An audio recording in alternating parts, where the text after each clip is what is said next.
episode's just blank. Yeah, it's fine. It's all good. We're fine. We're all. Do you have to go live I have on to- YouTube? Yeah. I don't like that you have to No, so click. now. Oh. Yeah, they changed You it now. automatically. I don't know. For me. For me, it was that way for a while, Yeah. but now I just have to okay. wait. Purell. It should be Good live ad. now. Okay. Purell. Do you get an ad for it? Yeah, I guess. Hello, everyone! It's Dylan from Yu-Gi-Oh! Everything, and welcome back to another episode of Talkin' Yu-Gi-Oh! 7's Up, episode 39, Rebuilding the Past. It is going to be an action-packed episode, a long episode of 7's Up here, because we have so much to go over. Not only is this the season finale episode, the arc finale, if you will, of the Goha 6th Elementary School arc, but we are joined, obviously, by a very special guest, and we have all things previewing the next arc. We're going to talk about rumors that the opening and endings may be changing as soon as this Friday and what we make of those rumors. We're going to talk about the episode 40 summary and duel prediction, Yuga versus ROMIN. We're going to be making our predictions for the Pick'em League. And by the way, the Pick'em League is fully updated. You can check on how you are doing down below if you have been playing every week. The winner wins a PS5, Nintendo Switch, or new Xbox system. It's up to you. You can choose whatever you want. And we have the 41 summary, as well as the title for 42. So we have a lot of the next arc, of like kind of the next batch of the next arc. So we have so much to talk about. And of course, everything that happened in 39 and this arc as well. We're going to be ranking this arc. Then we're going to be ranking the first 3 arcs and going over our thoughts on the show as a whole. You know Pete, he's here all the time. A great member of the team. Nick T, how you doing? Thank you for coming by. Glad to be here. And we have Entame subs. Entame, thank you so much for coming on. Hi. Do you want to quickly introduce yourself for those that might not know you? Oh yeah. Hi. I'm Entame. I'm the person that's in charge of Entame subs. We have now grown from 3 people to 4 people. But I am the person that does the full script translations of the episodes, as well as part of the subtitling process, and also just coordinating everyone else. Yeah, she is the leader, and obviously we are so thankful for everyone on that team that works on 7s. Without her, without the entire Entame subs team, I don't, who knows where 7s would be, honestly. I don't want to think about it. So I just want to, again, take the time to thank you for your work, because... And my team members, too, there's my translator, Yona, who probably isn't in the stream yet. There's one of my timers, Elgin, and then our new QA person, my friend Chidi. So if any of them are watching, thanks. Yes, thank you. You guys do so much for the community, and so I always just kind of want to start there by thanking you and your entire team. If Entame looks familiar, it's because she was on for the last arc finale, the finale between Yuga and Neil, and the Maximum arc. So kind of a tradition here that we have Entame make the drive to come on during these finale arcs, which I love. Love that. And yeah, we have, so much to talk about. I guess we'll just go around kind of saying our initial thoughts on episode 39 before we get into our thoughts on the arc as a whole and kind of where we would rank it amongst the other 2 arcs that we've gotten, that being Maximum and the Birth of Rush Duel's arc. That was the name of the first arc, right? Birth of Rush Duels. Yes. So we'll rank them all 3 and how much we've enjoyed those arcs. But yeah, just to kind of start with the basics, this is going to be a loaded episode. What did you think of 39? Pete, I want to start with you. It was good. I liked last episode. It was, the setup episode here, and you kind of knew that the way the Maximum thing was going to go, that they would kind of both dissolve at the exact same time, right? Because you couldn't solve the duel like that. You couldn't solve this confrontation like that. But it took it in a different direction that not that I don't think Yuga is personable, because I think he is, and he cares clearly a lot, but we took that to another level, I think, in this episode. Absolutely. Of what he did for Asana and the entire club, essentially, of like, okay, he has to beat her because, him and Rook want to continue to be the king of duels and keep Rush Duels around. But there was some questioning, even surprisingly by Rook, of like, is this even the right thing to do? Should we even win right now? Yeah, you're right. Which was not something I thought would happen. And for him to repair R6 at the end of it and really discover like the original machines that were made and kind of change the entire philosophy of the club, that they can modify parts and that doesn't make you any less than the ideals that you have. Like, all of that was not how I thought we would get Asana and her crew on our side. I thought they would go that Neil route of, like, they're kind of allies now. Yeah. But I didn't think it would be that wholesome and kind of touch me emotionally in that way that it did. And those scenes really worked for me, because when the duel ends, like, halfway-ish around the episode, I was like, okay, so what are we doing, like, for the rest of this episode? Yeah. And to have that was a real pleasant surprise. Yeah, I completely agree. I thought that was definitely the high point of, honestly, maybe the entire arc for me, Yeah. which is good. You want the arc to end on a very good note. Of course. And that made me really appreciate Asana's character a lot more. And the other thing that it does, which we're going to, I'm sure, talk about a little bit, is it really, I think, further villainizes Goha. I'm not sure if Goha needs any more villainization right now, especially the head drone. Yeah. But it makes you really hate the head drone as to what he kind of put Asana through and what he's put Mutsuba through as a corporation. Yeah, a corporation and a family. And a family, absolutely. Nick T, your thoughts? I mean, I feel a lot of the same way about what Pete said. I mean, this episode, again, really further, like, pushes my love for Yuga, because he's just, like, such this, like, selfless, bright, charismatic character, and, like, we love Yuga here. We stand Yuga. We stand Yuga. We stand Yuga. Stand Yuga. And yeah, like, as Pete said, like, the whole question, like, the morality questions, like, is it right for us to win? And Yuga, knowing all along, he already repaired R6 at this point, because not R6, R0 at this point, right? Or is that not correct? He didn't repair it. He just found it. He at least knew it was Oh, there. that's right. He knew what he repaired was going to do. R6. Right. Oh, At because the he knew the secret of He knew the he secret. knew the secret that the modifications were made. So we knew whether he wins or loses, Asana was not going to be on the doghouse, because modification is something that she can do. It's an option leading to this whole change in philosophy.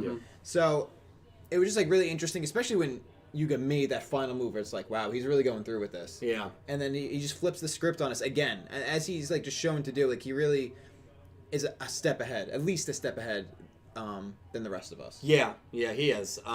That's a great point. Entame, your thoughts on this episode, and I want to know your thoughts on the arc as a whole as well. Well, this episode was really fun, so I liked it. I've been enjoying myself at SEVENS so far, so I don't have, like, a lot of too strong feelings. I just really like how the show's been going. I haven't really had any complaints even. But I do like it. This episode was fun. It was nice to see a conclusion to whatever was holding Asana to crush Rush duels. Right. Because it was very obvious from 32 when she first dueled Yuga that she enjoyed it. Right. But she couldn't allow herself to. Yeah. It wasn't it didn't feel like it was a personal hatred of Rush duels, but more like a forced hatred, you know? So that was a good answer to get. If you had to rate this arc, what do you rate this arc? By itself, probably like 7 or 8. Okay. Yeah, no, That's good. probably towards the 8 side. Towards the 8 side. I want to go around. I want to now that the arc's over, I want to rate the arc real quick before we go back to this episode. I would probably give it a 7 myself. I think it ended really strong. I think there were some things that I didn't particularly love, but 7. It was still a solid arc overall. I think it started really well. I think it ended really well. And you know what? That's what SEVENS, I think, has done really good so far. I think in the middle of all 3 arcs, there have been certain duels and even maybe back-to-back episodes that have lost me for a moment. Yeah. Like, I think of the Mad Max duel, I was not a big fan of. Same. I think of the Schrodinger duel, I was not a big fan of. Both and of even the, Arata duels. At least the second, like... Yeah. And then I think of the... there were a couple duels here that, like, Sebastian Chicago kind of lost me for a little bit. The duel itself, the episode redeemed itself at the end. But, like, the duel itself in that episode was, like, lost on me. But what every arc has done well is they have ended really strongly. Right? I think the last 2 episodes in this arc were great. Yes, I think the last 2 episodes of Yuga, Nail, and that Maximum arc, phenomenal. Probably the best duel we've gotten so far. And then I think the Roa duel was also great. And I loved Roman Gakuto, and I loved Ushido and Rook. So the arcs have done a very good job of ending strong. I would probably go 7, maybe 7.5. What do you rate it out of 10? I also agree. I think 7, especially because of how strong it started and how strong it ended. If not for that, maybe I put it like 6. maybe probably about a 6. But the fact that the beginning was really strong, the last 2 episodes were very strong. I think like a 7 is a fair assessment. Well, you know where Sevens really does, I think, excel? I think Sevens excels in their main characters. Yes. Right? I think when they have their most like important characters on screen, dueling, involved in the story, if you have an Asana, if you have a Gakuto, if you have a Yuga, I think that's usually where Yu-Gi-Oh! Sevens really does excel. Absolutely. But Pete, I want to know your thoughts. You're probably going to be a little lower than us. I want to know where you rank this arc. I'll probably go 6. 6, yeah. It's Definitely picked up for you a little bit. Yeah, it definitely picked up for me. It's hard to say if it's my least favorite arc, just because like in arc 1, like we're starting off the show, right? And so I have a little bit of I forgive some things, right? Because we're getting to know some people, so it might be my least favorite out of the 3 arcs, but I'd probably give it a 6. I really like how it ended, and I think we're going in the direction we thought it would be, so I'm fine with that. Yeah. There's just a lot of forgettable moments or pacing issues or episodes that would have served to be a few episodes before they actually aired. Like, it's just some things I didn't love. Yeah, no, I don't disagree with that. I want to go standout character from this arc. A character that you thought was just had either a really good arc or maybe a really bad arc, one or the other, if you want to focus on one, or a character that debuted that just kind of blew you away. Nick T, I'll start with you. Can you wait? Just a standout character from the arc. A character that you thought had a really strong arc or just a really not so strong arc. Maybe just a character you like. Or a character you liked, character you loved from the arc, That's tough. I mean, oddly enough, as the arc went along, Gallant, like, really grew on me so much. Just, like, there's something very charming about him, and I think Rons would agree. Rons would agree. Rons would agree with most guys. So but 74. There's like let's not 73. There's something like from where we started with him, like kidnapping Rons and Runosuke, and then like just like this honorable figure about him, and like how his age is so elusive to us because like is he the same age as Asana? Is he years older? Is he an adult? We really don't know. Yeah. But I love that. Yeah. And and so the ridiculous things he does, like the whole arc will pop out of nowhere, like after having dug for no apparent reason. Just something really just charming about having him, at Asana's side the whole arc. Yeah. So I think he's one of my standouts. I might want to also say this wasn't the most stellar arc for Roman. Yeah, I would agree with that. Which is, I'd like to see more. I'd like to see better for her. Yeah, plenty of time. Yeah, oh, absolutely. I'm not saying they're ruining her character or anything. It just wasn't her arc, and I'm sure we will see improvement. Yeah, I mean, we know she's going to be featured heavily in the next episode, which I'm very excited to talk about. So, that'll be interesting. Interesting discussion down the road for that. Entame, your favorite character from this arc? Tiger. Yeah, that was one of my picks, but without a doubt. Yeah, she was. Tiger was a standout this arc. Even though she didn't have as much screen time or lines as other characters, she was most definitely a standout for me this arc. Her and Asana. Yeah, this was although Roman didn't get a focus this arc, all the other female characters did. Yeah. So that was a really good equilibrium. Yeah, absolutely. Sushiko. Everybody. Chicago. This arc was in Ron's. This arc was a phenomenal arc for girl characters in Yu-Gi-Oh! And it's so funny to say that because this was a horrible arc for Roman. Yeah. But for every other girl character in the show, Tiger, Asana, Ron's, Chikako, I feel like I'm also missing someone. Sushiko. A phenomenal arc for the girls of Sevens minus Roman. So I think it does balance each other out in that regard. Pete, favorite character from the arc? I thought the best introduction was probably Tiger in the sense of going forward because I think that character will be around a lot more. Yeah. I want to give some Asana love here. I Asana, really love that character from the beginning.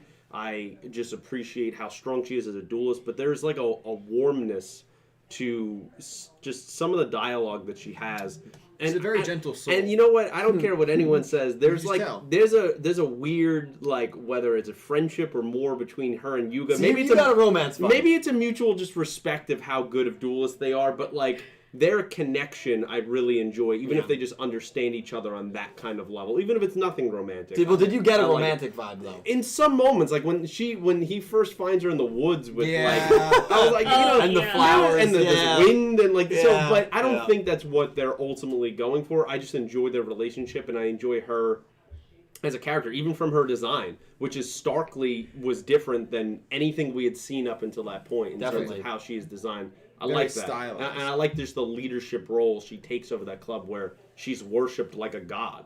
Yeah, So, yeah. I think she was great. I saw great one. I saw an amazing comparison, which was actually really horrible, of the difference between Brains and Sevens, and it was a picture of when Asana got thrown into the cliff wall, that's but gonna be all Aoi. the guys Yeah. covered her and Right. caught her, and then it was Aoi getting thrown. Oh no. But like, I thought come it was on. gonna be the face plant. No, because after she loses to Soul Burner, she gets thrown into a cliffside Yeah, I wall and remember. then goes unconscious. Yeah, That's so when they were going to Windy, right? yes, they were going to Windy. Direct So parallel right there. that was pretty funny. So for me, yeah, you guys said 3 characters. To be different, I'm gonna go with someone that I think from the main group that deserves a little love, Gakuto. I was thinking that. Yeah, I thought, and this is a character that I've made fun of a lot, yeah, so I think deservedly so. it makes sense that I pick him, and I make fun of him out of love, by the way. I think Yeah. he's a really fascinating character, and I've definitely grown to respect and like him in this arc. I think out of the main core 4, him and Yuga had really great arcs. Yeah, most improved for sure. Definitely Yes. most improved. He has that huge duel against Galliant. It felt like a coming of age duel to me, where he was the one who stepped up more than Yuga did, stepped up more than Rook, stepped up more than Roman. He was the one who stepped up and said, I want to duel Galliant for the honor of, what he did to Rons and Rinosuke, my 2, beloved assistants, and I want to be the one to take that step forward and get us out of here. He's the one that steps up, he challenges Galliant, and he beats Galliant. He finally gets his big win. Because the Otis win was good, but it didn't feel like it was that big moment for Right, him, because we don't with see Roman and Rook doing it alongside. So that just felt like a really defining moment for Gakuto. He was funny. He wasn't one of the funniest moments of the arc. This duel is a little forgettable for me, but Rook versus Django. One of the funniest moments of the arc is when Roman and Yuga are making the puns the whole time. Yes. And then Gakuto makes the pun. And then he feels like self-conscious about it, so he He's has like, to yeah, explain the yeah. joke. Like he's Yeah, such, he's like, yeah, we got it. He's such an idiot. Like he's so. I don't know.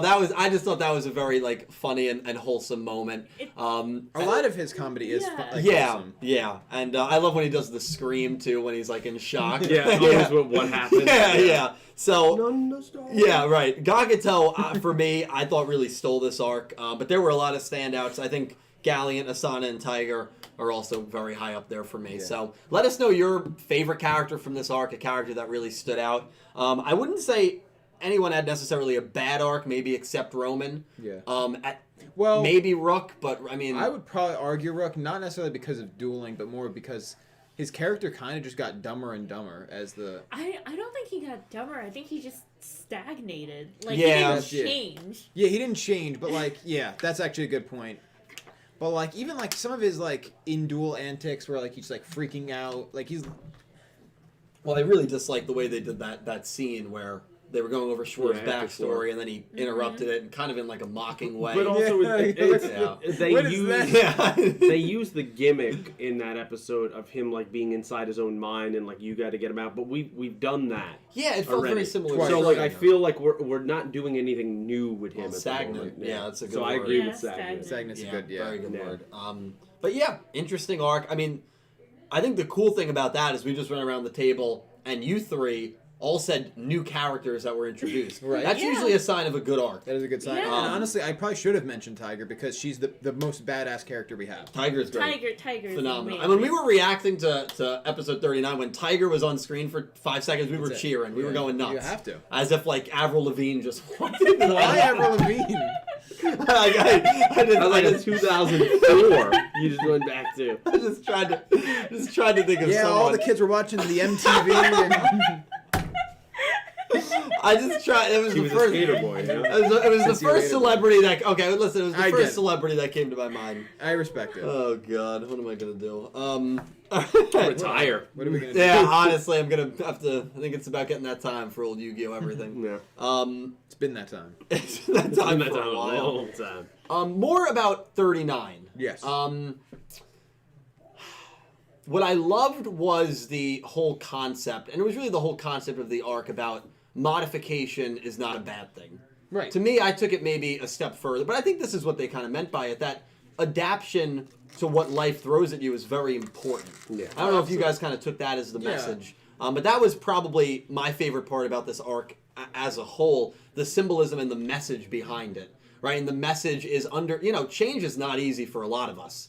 Where we get in routines, change scares us. We have a job offer, but it's 5 states away. You don't know anyone there, but it's the job of your dreams.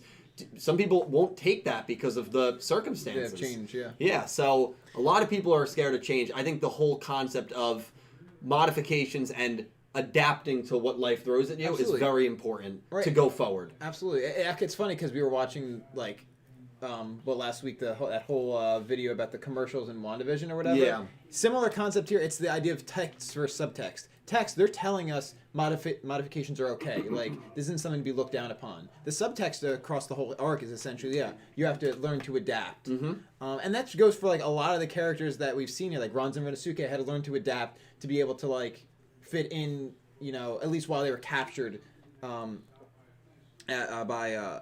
Goha 6. Then, like, a lot of it, like, when they were amongst, like, Django and, like, or the way Django and the rest of Goha 6 had to adapt when Rush Duels got banned. Right. And, like, so, like, it's Good this point. whole thing, like, everyone's has to adapt, and it, even in a greater sense, like, all the characters, like, need to be able to adapt and move forward, especially to face our, big threat. Yeah. Yeah, I was really well said. What did you think of the message? You had a lot more, like a general, more optimistic view of it, I think. What I took, I also think it was the same message, modifications aren't bad, but not in the general, like, life sense, like, not all change is bad stuff. But, like, for Konami themselves, like, hey, we have this new format that's a spin-off of the other format, of the master It's a format. modification of the master format, It's a modification of the master format, and it's fine. And there's also the whole thing with Sevens anime as a whole, which is now, like, geared towards a younger audience. Right.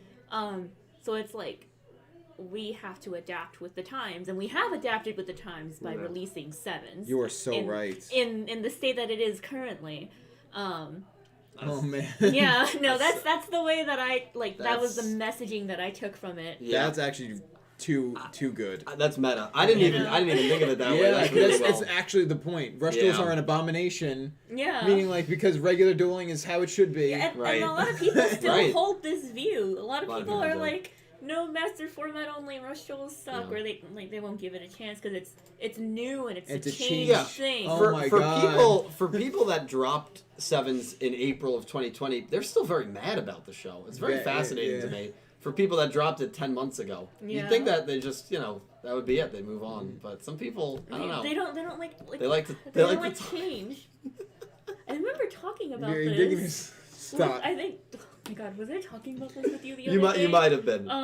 You might have Where been. like, remember when Zeal first came out? Yes. And everyone was like, Yep. oh my God, this Yep. sucks. It looks so bad. Yep. Because they did like an art style, like color tone shift. Yeah. And it was Yeah. it was good for the series. It kept the series relevant because it kept it updated with the children. And it looked geared for a more younger audience, Yeah. coming off of a gritty. And yeah, 5 and days. everyone Yeah. and everyone hated it. Hated it. But Yeah. then, like, you Hated skip it. forward another 3 series. We're at Sevens now. Well, now everyone looks back on Zeal and is like, "Oh my God, that was the best thing." And now everyone Yeah. hates Sevens now. Yeah. So Yeah. it's like, It's a fast never. forward another 3 series, we're gonna have this again. Yeah, it really is a never-ending loop, It's though. cyclical. And It is I cyclical. remember saying that. I remember when this series was announced, I was like, wow, the reaction to Sevens initially, it is almost identical to what the reaction to Zeal was, Yeah. to Yu-Gi-Oh's Exel was when that was introduced. Almost identical. I mean, I felt like I was living back in like 2010 in the community. Right. So it's just funny how that happens, but And you know what? It's well said. The best example of like this working, like gearing towards a younger audience, like generation by generation, or like doing some sort of reset where they go towards the younger audience again, it's actually the voice actor for Yuga himself who mentioned that he saw Zale in middle school. Wow. During the live commentary for episode 13 that was on the Blu-ray, like he mentioned like, oh, I watched Zale in middle school, and like so obviously it worked. Right. So weird. Well, you know, it just does work. And I know there's a lot of these people, these fans who have been in the Yu-Gi-Oh community for 10, 15, 20 years who, you know, want to say, oh, the Yu-Gi-Oh anime community's dead. You know, it's over. The community's dead. Yeah. But you cannot continue to expand and keep your audience engaged unless you start targeting to a newer audience. Yeah. The truth is, the anime does not need to be a thing for the card game to go on. The card game is so popular. Yep. So obviously they realized that, and that could have been something they realized probably 10 years ago, to be honest, and say, hey, you know what? Let's try and make a new series, get a bunch of newer fans into the franchise. Yep. Because the card Simple game, rules, yeah. the card game's going to be able to survive, the main game, without an anime promoting it. That's what they've done, and Sevens has been received very well in Japan. Definitely. And, Oh, you know, yes. there's people that aren't really able to grasp it, but That's you know, okay. and that's okay. But you know, it's just Sometimes- interesting. Yeah. There's been so much like actual like number data as well. Yes. Like there's Yeah. the fact that Sevens trends every single week whenever in Japan whenever it airs. Konami has already published their financial reports for last year. Oh, I gotta, really? I gotta analyze that. Yes.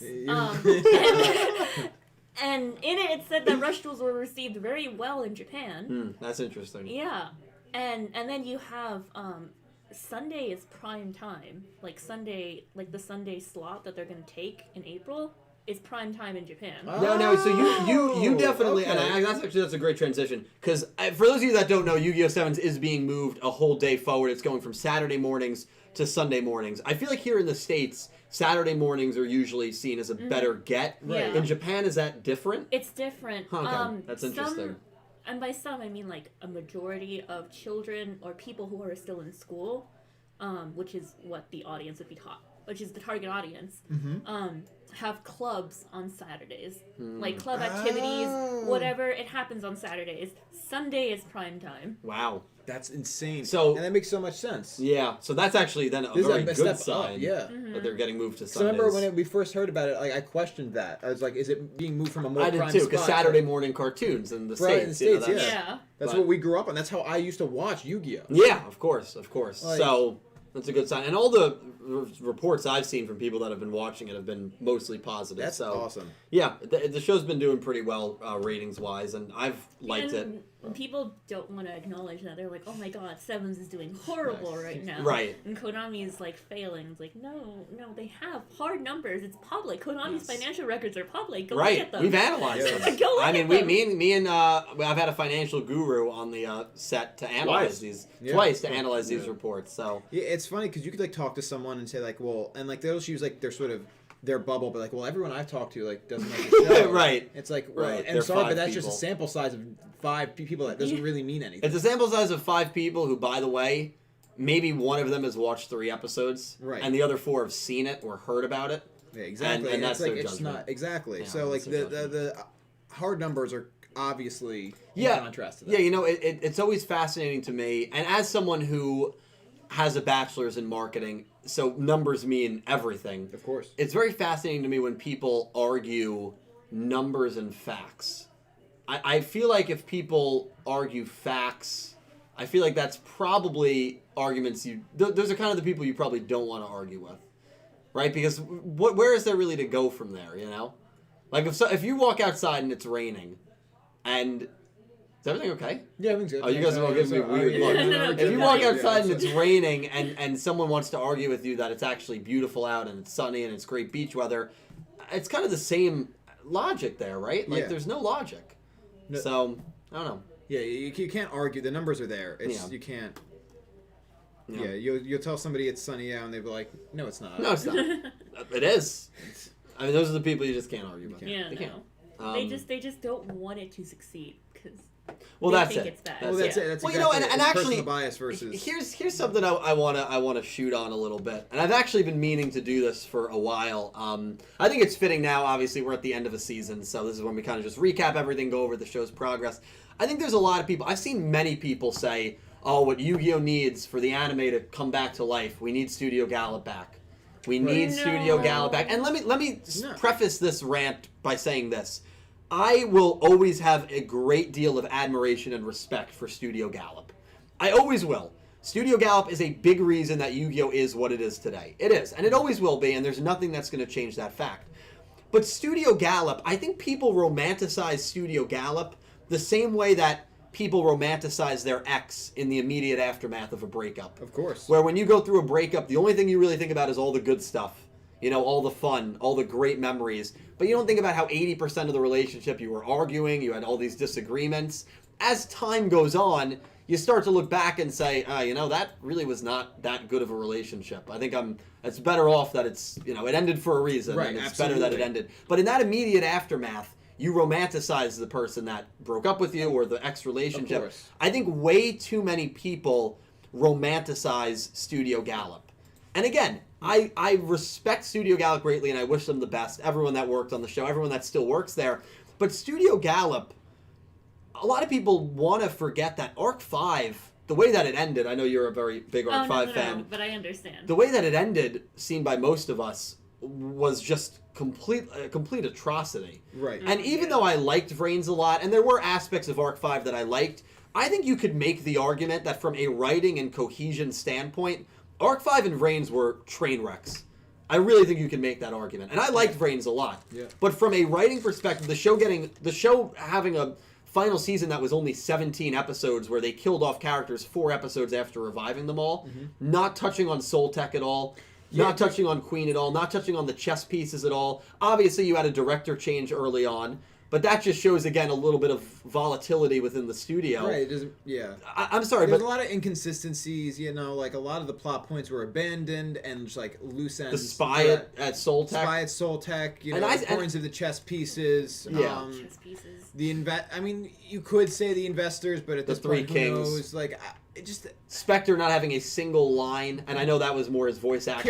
essentially killed off screen. Like, Yeah. or defeated off screen. Rather, like it. And then remember when Lightning takes Spectre and says, "You'll be useful later on," as if he's going to use Spectre as a You know, bargaining no. chip. They don't touch that. And listen, I liked Vrains a lot. Yeah, I'm not saying Well, it's bad because of that. They used them a little bit. Remember, that's when they have the consciousnesses on the line, and that's also Spectres as well.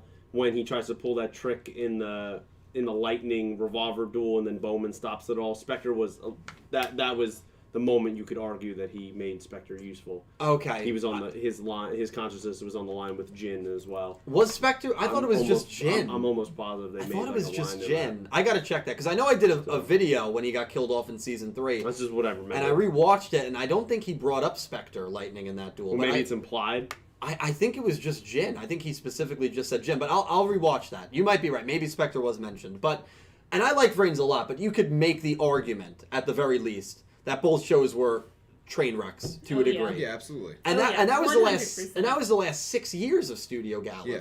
So like, come on. Yeah, if it's a one-off thing, it's, you know, you can maybe excuse it, but when it happens twice in a row over a course of 6 years, The studio was clearly struggling. Right. And Vrains was, I think, much more cohesive than Arc 5, definitely. But like, the studio was struggling, and so I think the people that want to see Sevens fail because they want Studio Gallup back in control. it's not like that's.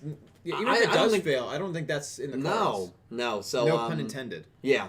So I don't know. I think too many people romanticize that studio a little bit. A little bit, but I mean, and yeah, the relationship analogy is a good one in that because we've had all these great memories with Yeah. Gallup, or Yeah. you know, we've had. I mean, I love childhoods. 5Ds, right? I always Right, think yeah. back to 5Ds, but at this point, 5Ds is 10, 15 years old. Yeah. Yeah. So like, you know, Hey, we love the way Zexal was really the good. original trilogy, you know, was. Right. A lot of people grew to love Zale. yeah, And, you know, so it's like this is how we remember Gallup. right. So I can see it, but it's But just something clearly changed with that clearly- studio. exactly. And they never really recovered from it fully. And hopefully they do at some point. But I don't know. I just think that saying Gallup back doing Yu-Gi-Oh would save the I just think that's crazy. Yeah. That's just my thoughts on it. I mean, you've been around in this community as long as I have. What are your thoughts? I mean, I totally agree. Like, it definitely was a studio issue for like the end of Arc 5 into Reigns. I mean, you had during like the last season of Arc 5, I guess you could call it a season. The head writer was making changes left and right to the point where it fucked up the whole process. Yeah. Of like them making the episode. And like it was so frustrating that like the animators were tweeting about it, which is like a huge no-no in the industry. Yeah. Like, you don't want to talk about it. Mako Abe, I'll never forget that. But like it was such a train wreck, and you could see it. Like you could see the train wrecking in slow motion. Yeah. You just had to go on Twitter. You just had to, like it was right there. Yep. And it was most definitely a Gallup and a studio issue. And, you know, we thought, okay, well, maybe once they get rid of this writer, get back on their feet, they had, like, a year and a half of planning for Reigns, maybe? That's what they usually do. They have, like, a year and a half of planning for a series ahead of time. And then you get into Reigns and actually no. Yeah. Well, people forget about the recap issue that they had, too, which was a huge sign. Recap episodes. 4 recaps in, 23 episodes? Yeah. Sevens hasn't had a recap episode yet. Like, the thing I might miss from Gallup is it's just the art style. Like, oh, yeah, I do miss the art style. I do miss the art style, Yeah, absolutely. No. But absolutely. I don't miss Gallup as a studio for Yu-Gi-Oh! Yeah. Yeah. Like, we're past that now. We're in Sevens. It's doing great. I mean, the production's in full scale, and it's ahead of schedule. Yeah. Even with the whole virus Right. and the 2 hiatuses. Which is insane. Like, when they were when episode 3 aired, they were working on episode 12. Like, that's how far ahead they were. Which is a healthy amount to be ahead. Mm-hmm. Yeah. With especially in that first season with Reigns and those recaps, you felt like they were maybe a week and a half ahead of where they should have been. And it got better with Reigns. It definitely did. But you know, just the rushed final season. Which, again, who knows who was really at fault there. It could have been the higher-up saying, hey, you only have this long to finish the show. Who really knows? But, I don't know. The other thing with Arc 5, too, I remember, is that the main, like, writer... Didn't he say that he didn't like writing entertainment duels? I don't remember. I gotta look into that. I don't remember exactly. I just remember the writer for, the end of Arc 5, said... the people who worked around him said that the writer was wanted to keep making Yuya darker, but the other writer didn't, so that's why he had like multiple resets in personality between episodes. So like one writer was like, we gotta go darker, and the other writer was like, no, don't do that, and so they kept flip-flopping between the episodes, and that's why Yuya seems so like weird in between. Yeah. Oh my lord. Well, listen, it was crazy, but I don't know. So that was just a little bit of my thoughts on a lot of people, not a lot of people, but I've just seen people more recently saying that Gallup needs to bring back Yu-Gi-Oh, or that as cool as it would be a Reigns manga, we're not getting a Reigns manga. No, they're not returning to that. As much as I would love it, I would love a Reigns manga, just like I enjoyed Reigns as a show, but like, I don't know. Yeah, they're just not returning to it. I do miss the art style, I will say that. Yeah, I like the art style, but I like this. I mean, some characters look better than others. I like Tiger and Asana's look a lot. Yes. Yuga I like as a character, but I don't necessarily love the way that he looks. Sure. Personally, but, He's grown on me. As the style has grown on me overall, definitely. Sevens Road Magician. I know a lot of people don't like how he looks. Yeah, Sevens Road still, I can't agree with you. I love there. him. We see, Sevens Road, no. All the monster cards. We see Steel Tech, the Mirror Day. The Deity Mirror Innovator, So sweet. Yeah. Are you kidding? A lot of his aces are cool. Even that blue dragon. Yeah. Phase or whatever that dragon was, that was against Tiger, that was a cool monster. So we still have great animation. We do. Just because it's not inherently Yu-Gi-Oh doesn't mean it's not good. Yeah. That's just not true. Yeah, I definitely agree with that. It's a value judgment. Yeah. Well, listen, we got a little bit off topic, but I think that's fair to talk about kind of the state of the show, the state of the franchise. It's a good point to talk about. It's the end of the season. It's the end of the arc. So there's a lot of rumors swirling around right now about a potential new opening and ending for episode 40, which, if that's the truth, that means that we're getting a new opening in 48 hours. We'll address those rumors. We'll give our thoughts on them. We got to go over the 40 summary, the 41 summary, our predictions for ROMIN versus Yuga. The first main girl versus main pro tag rematch since Yu-Gi-Oh! 5Ds. So that'll be fascinating. Only the third time it's happened in history. GX and 5Ds being the other two. So that'll be fascinating.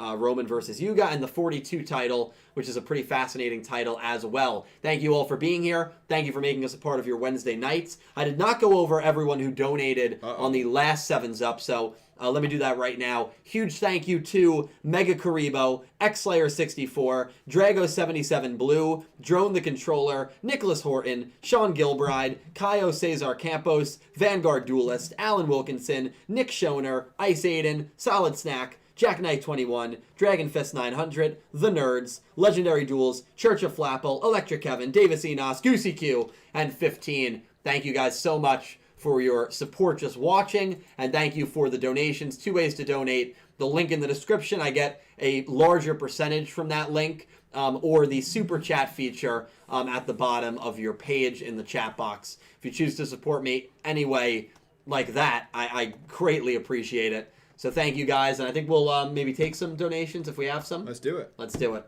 Very excited to hear your thoughts on the episode, on the arc, and obviously we'll have some more discussions coming up. All right.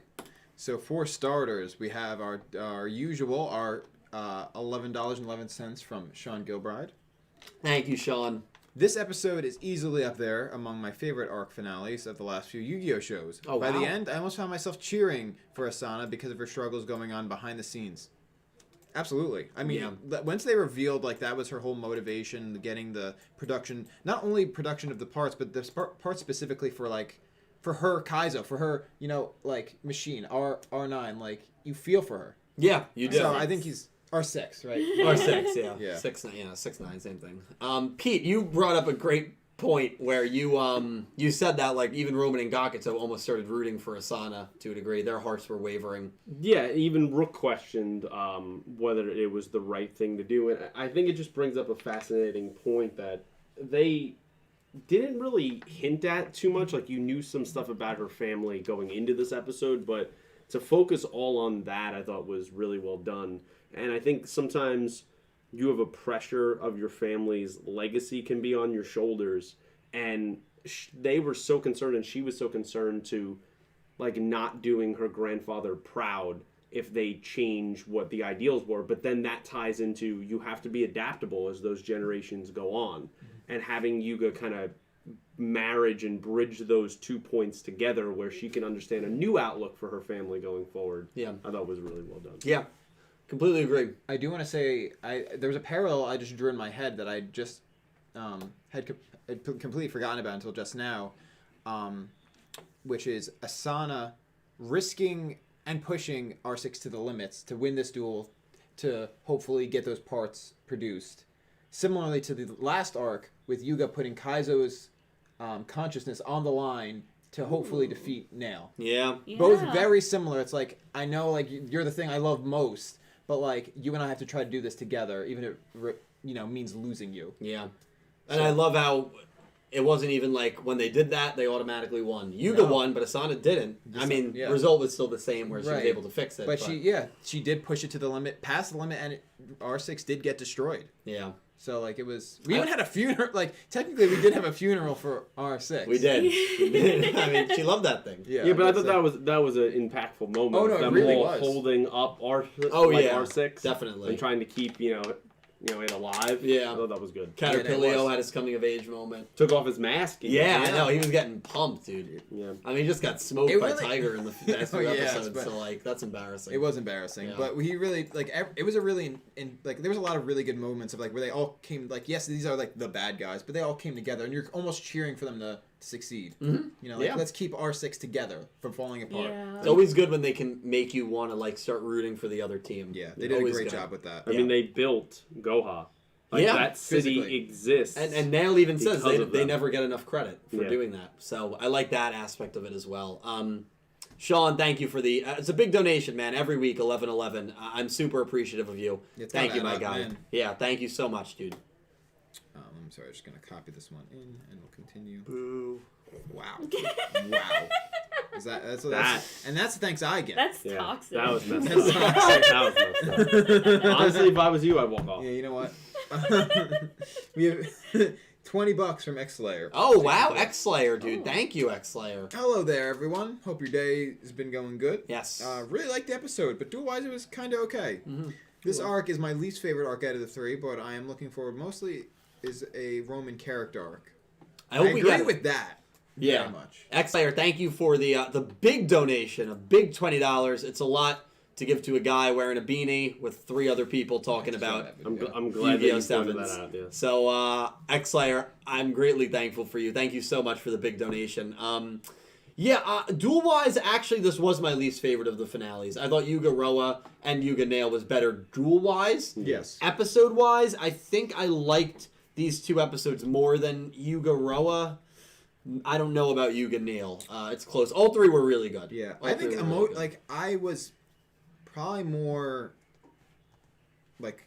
tuned in to this one. Just because I think there was some kind of emotional appeal. There that was. We didn't we got a little, but not as much. Like now, we have characters who have motivations aside from selfishness. Yeah. And that was enough for me. Yeah, that's fair. That's fair. Thank you so much, X-Slayer. I just wanted to take the time that Michael added me here in the chat and said, Yes. please tell Entame thank you for all that she does. Hopefully she saw my message on Tumblr earlier. Oh, I did not. I have not checked. Entame will definitely check. Yeah. Michael, you said was the name? Yes. Michael, yes. We actually thanked her at the start of this. Without her and her team, Show doesn't exist. yes. They do not. It does not. Good fix. They do not. Yeah. The show they do not. As in, if Sevens did not exist, no one on Entame subs would exist either. They get blipped. Yeah, they get Thanos stabbed, yeah. Oh, It's a boy. mutual relationship. Absolutely. We're going to take a few more, and then we're going to jump to 40, I think. Oh yeah, we got a bunch today. So. Oh, do we? Jeez. Well, thank you, guys. It is the finale. This is probably going to be a long... We got also Entame here. It's going to be a good time. Strap in. 3 a.m. Grab something to eat. 3 Not 3 What, a.m. dude? But grab something to eat. I'll strap I in. gotta get up early, bro. Today. Not today, bruh. Drago77 Blue with $20. Wow, Drago. Thank you so much, dude. Saw the Big preview donation. and is liking where this could possibly go for Roman's character. Also to Pete, hey, it looks like we get more of that Roman and Yuga casual relationship in the next episode and possibly in this arc. Yeah, I'm really excited about that. Yeah, you just mentioned it Yeah, too. it's just because I feel like I'm that meme. I'm like, yeah, but I feel like for a group of 4 friends, they have the least interaction, and I kind of want to see them spend some time together. Yeah, they deserve I mean, they will. So. They will in this episode. Oh yeah, and I know that's going to be in a confrontational way, but it'll resolve itself. Yeah, it'll after resolve that. itself. So. Everything in Sevens. I feel like this will resolve itself. Exactly. Mass murder. Drago. Are you talking about the satellites? Yeah. Drago. Very excited for Roman. Very excited for Yuga Roman. And we'll be making our picks on that duel in a little bit. We have right now a 7-way tie for first. Pete is involved in that 7-way tie at 29-4. I'm 26-7 in second place all by my lonesome. And then at the bottom is Nick T and Cal at 25-8. Why'd you frame it like that? We're only a point behind you. So we making our picks on that duel coming up. Okay. We have 5 Real from Kaio Says Your Campus. Thank you, Kaio. Thank you, Kaio. Yuga is such a good guy. He Yeah. gives the dual guitar to Roman, and now he fixes R6. He's gonna end the show with a harem. That's a funny. That's a funny. Yeah, right. I was like, yeah. What a wholesome comment. He's gonna. It was one of those things where as like he gonna, and then it's a line break to end the show with the harem. So I was like, Kaio, thank you for all the support, man. I really do appreciate it. Thank you for the donation and for the harem comment. I appreciate it, man. he's right though. He's not wrong. Yeah, he's not wrong. Everybody loves. It's not a word often used in the lexicon. So. No. Yeah, I like to use it as much as possible. I only really use it. Why? When? Why do you like to use it as much as possible? Because I think it's a fun phrase. Yeah, Nick T has always wanted one. Yeah. He's often expressed that to me. That is off untrue. I'm just gonna go on record and say that.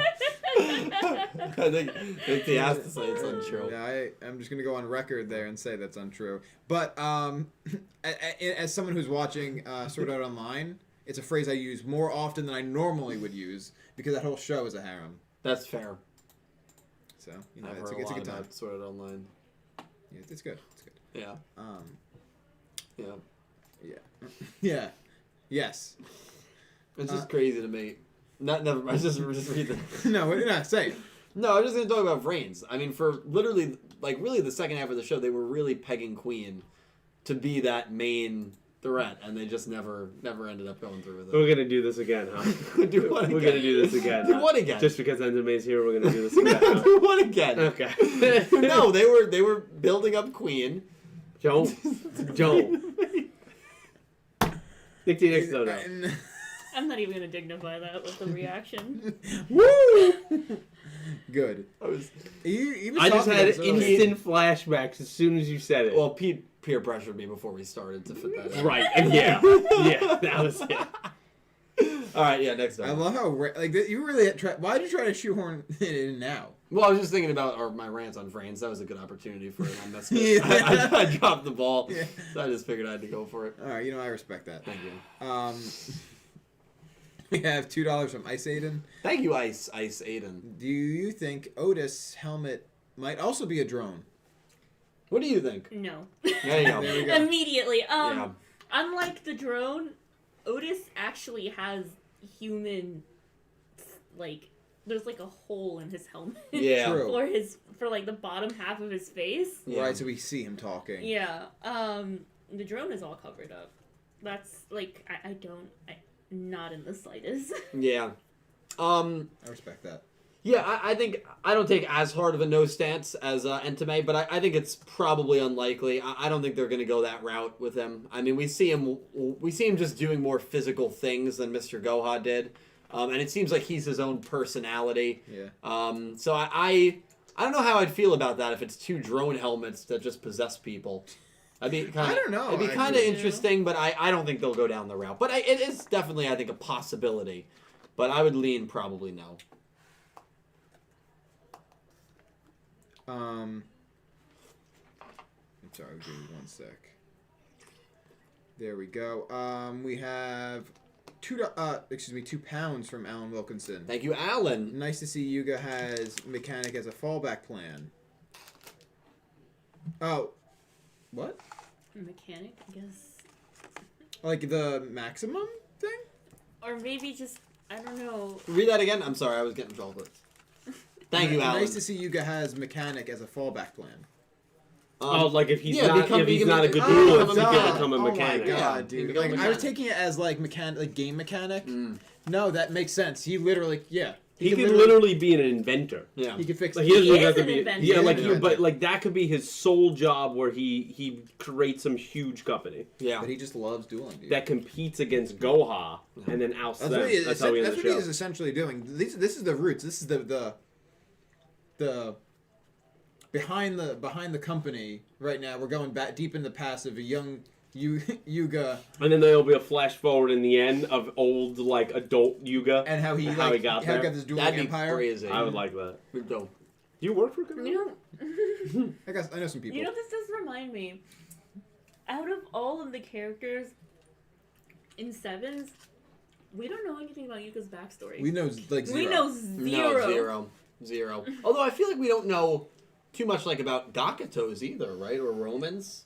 We don't, but we have hints to it. We don't have But any see, hints I'm to used Yuga's to that backstory. because I go back to the last show Well, he only where I loves know brains. literally Yes. nothing about Yusaku. That was not for well the done. entire I know that show. was that was. I So I'm mean, used to like, this. What a I mistake. mean, no, but you at least knew that he had no living family. Probably he lived by himself. He did have the trauma stuff with the and the lost and the incident. So trauma we did stuff. that. Yes. and the lost incident and stuff. But and I don't then- know anything of his family, his parents, Yeah. anything. Yuga might not even be real. That's a good theory. That's what you're. No, Is that what? what- I did not even say that. Excuse me. How did we go off there? No, Well, he might be a I'm Gohan. just saying that we don't know might not be anything about like him before the whole rush duel thing, outside of rush dueling, Yeah. basically. Yeah, Like, you're- oh, he has a lab and he likes to invent things, but where are his I mean, parents? like, why was Yeah. no one Well, where are any of their confused? parents? Why Where was no that- one confused that a 16-year-old in Yusaku can afford an apartment by himself? I Roa- mean, no one asked these questions. Roa has an apartment. No, exactly. No one's Well, asking I these think questions. you have to assume either he's rich because of the band or his parents right. are rich. At least think I his get a parents little. are I get a little rich. bit there. Yeah. Playmaker, I have no idea. Yeah. How does he live there? Well, Okay. I mean, like there's It looks like like he lives in. there's like no furniture. No, he's not living Even well. a studio apartment we were just talking about before we started. How is he affording this? Well, maybe Oh, he he lives in high a studio school. apartment in the sewers. That's where it looks like he's living. Yeah, we didn't look that bad. It looked like a pretty. I It don't did know. not look It like. was pretty beat up. But he had a pretty rough. cleaning robot AI. Well, he built that. There was a book, Build How to Build Your Own Robot. That's what I'm saying. I'll send you the video. I did a video. Yeah, I know. I don't usually watch Dead Channel's content. So, you know. I love that That's even good. as it's on its That's upswing good. right now. Like That's it's literally a boost, but it's still a dead No, but it's channel. like, no, but the thing is, like, before Brains, right? Zeal and Arc 5, we had their families Yeah. on screen. Their families play pretty big roles in this Yeah. show. Yes, they 5Ds did. to a degree, yes. Not GX and not Duel Monsters. Oh, GX, we at least know that What you bet? that Judai's parents were never home, and that's why he kept inviting people over. Right. And then Yubel kept like killing them. Yeah. Oh my. GX gets, Yeah, GX gets emo. And that Hell yeah. his parents like put him into like a CAT scan machine to see what was wrong with him, Yeah. and they didn't really find anything because of course. So then they had to disown him. Mm-hmm. What the hell? No, they did not. He's. Dylan, you should all do a whole. If Dylan wrote Yu-Gi-Oh and see this is where this. It wouldn't be good. Wait, no. Oh my god, that was a great reaction. Well, listen. Next donation. Alan, thank you. I just want to say, I do know that the families play a very big role in Zale. I've done my research. Top 10 MILFs coming out on Mother's Day. Now that would be the perfect way to do it. That's how we're doing it. I don't believe you. No, well that's the goal. I When might is have to do it Mother's Day? alone. It's I don't know. June? I don't know. Gallup. No, Caliber's gone, dude. It's in. He moved to It's Florida. in May, isn't it? I was in May, okay. Is Mother's Day in May? Yes. I How do you think- not know this? Yeah, Father's I Day is don't- in I June. don't- I Mother's don't- Day is in May. Alright. Every year. I don't know when Father's Hasn't Day. changed. I don't know when Father's Day is either. It's June. Don't celebrate it. Yeah. I don't, You just, you know, you get a card and you call it a day. That's it. That's it. You Get a don't have to make a tie. big celebration about it. We don't even celebrate Mother's Day. yeah. I think that is that just like a Like American Day? yeah. For the most part. No. That's Yes, interesting. actually, probably. But you can all celebrate together when you're watching my top 10 Yu-Gi-Oh! That's right. House video. That's right. It'll be a celebration that day for everyone. Yeah, I can't wait. I hope I'm worried that I might have to do it alone. Who knows if Caliber's gonna be back from I think he moved there. yeah, I'm pretty sure that's what he said. maybe. If you ever do it alone, you have to do it alone. Who is your? Can you give us a hint as to one mom that will be making an appearance in that video? It's not Yusaki. It's not Asana. No. Here's an easy one. I'll give a non-hint. There's a character on there that nobody will know. Right. Because she doesn't even have a name. She's a character. She's a character that appears for 2 seconds in the background of a shot. In the, which movie was it? In Dark Side Dimensions, we're literally on the list. You have her out as unknown mother. That's her name. You know, there's a And lot of she's- times I question being friends with you. She's you know high that? on that list, You by know the way. I that? think she's in the top 5. She deserves Oh it. my god. Unknown mother in the background of one of the shots. I don't even know how you found that. I cross-referenced there's a list of every female character that's ever appeared in a Yu-Gi-Oh! show. You really? Yeah. You may. That's a weird. No, list. no, it's not specific. Like, you can literally, you can filter lists. You may have done more research for that video than I've done for any video in my life. Yeah, probably. That's Yeah. truth. That's Definitely. crazy. Watching your content, I know that's definitely true. Man, this is Roast Dylan Day. God. You set yourself up, man. Jesus Christ. next. But I'm rereading Alan's. Yeah, the mechanic. Thank you, Yeah. Alan. Yeah. And I was like, wow, we really diverged there. 5 pounds from Nicholas Horton. Thank you, Nick. It was a great episode. More of a backstory for Asana and what's to come in next. Fingers crossed with that Roman duel, more in the next arc. Yes, I think that's a good transition. It is a good transit. It is. Yeah. Nicholas, thank you for the donation. To everyone that has donated, thank you so much. Do we have a lot? Yeah, there's so much. Oh, jeez. That's all right. We'll catch up That's fine. eventually. We'll catch up. Okay. Thank you so much. Seriously. It's a good transition. What I'm gonna go ahead and do, is I'm going to go ahead and pull it up, the summary. Oh, the Unknown mother summary. makes you go. But do you want to "Ooga." go over the 41 summary? I mean, we still have to do the 40, so yeah. Okay. So let me do the 40 summary and cast list. If you do Yeah. not want spoilers, you can head out now. Yeah, elite. No. The episode 40 summary and cast. Episode 40, Give Me Jam. Princess G will be retiring. Apparently her record label, Goha Music, has dropped her since she acknowledged Rush Duels as legit. After learning this news, Roman decides to quit Rush Dueling, choosing Yuga as her last opponent and declaring, "This is going to be my last gig."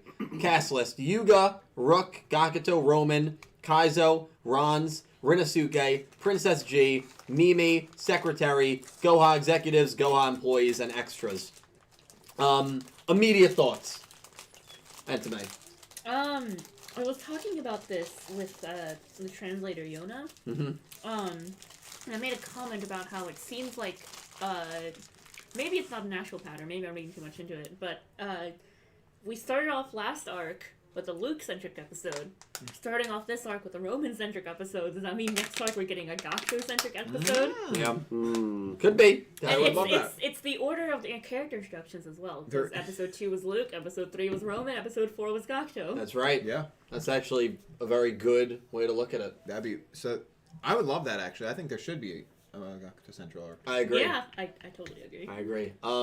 Nick T, your thoughts? Roman Yuga rematch. First of all, literally last week I said what I would like to see more next arc is an appearance from Princess G. And first episode we're getting it. Yeah. Which I'm really stoked about. I'm excited for this because one, what I wanted this whole arc was to see more Roman, and immediately we get it. I wanted to sort of revisit the Yuga Roman thing because that's how it got Roman really into Rush Duels. So like I think revisiting that as like the last opponent thing is a really cool concept. Or I mean, last opponent of probably, right? But I'm still really excited about that. Other than that, I don't know if there's a whole lot to go on, but I think we're gonna have an interesting dynamic there between Princess G and Roman based on that. Yeah. And again, we do have the 41 summary and the 42 cast list. Should we make our picks, do you think, for 40 before we go over 41 and 42? Yeah. Okay. But Let's Pete, do it. your immediate thoughts. Yeah, I mean, I'm excited. I'm excited to see, Roman and Yuga have more scenes together. I knew since the whole Princess G thing went down of like, oh, she gave Roman the card. Like, well, we've known that since episode 4, 3? Three. Yeah. 3 right now. I figured that character would show up at some point, and it's nice that we're getting some validation to a little bit of our predictions. Yeah. So. And there's a little bit of foreshadowing with the Sushiko episode. Yeah. When Roman Yeah. was freaking out over Princess G. Yes. And she's probably not going to retire. Roman's not going to stop dueling. I doubt even Princess G will stop playing. So, Right. we'll see where that goes. Yeah, we'll definitely. It just more explores Goha's continue messing with this group in more ways than one. Exactly. Yeah, which is Trying fascinating. to manipulate them on every level.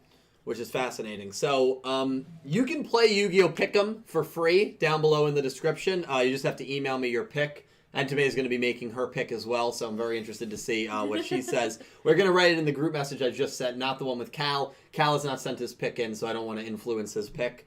I just texted him for it. Just to give a little bit of a heads up as to where we are standings-wise, Pete has 29 points. Nick T and Cal, 25. I'm in second with 26. What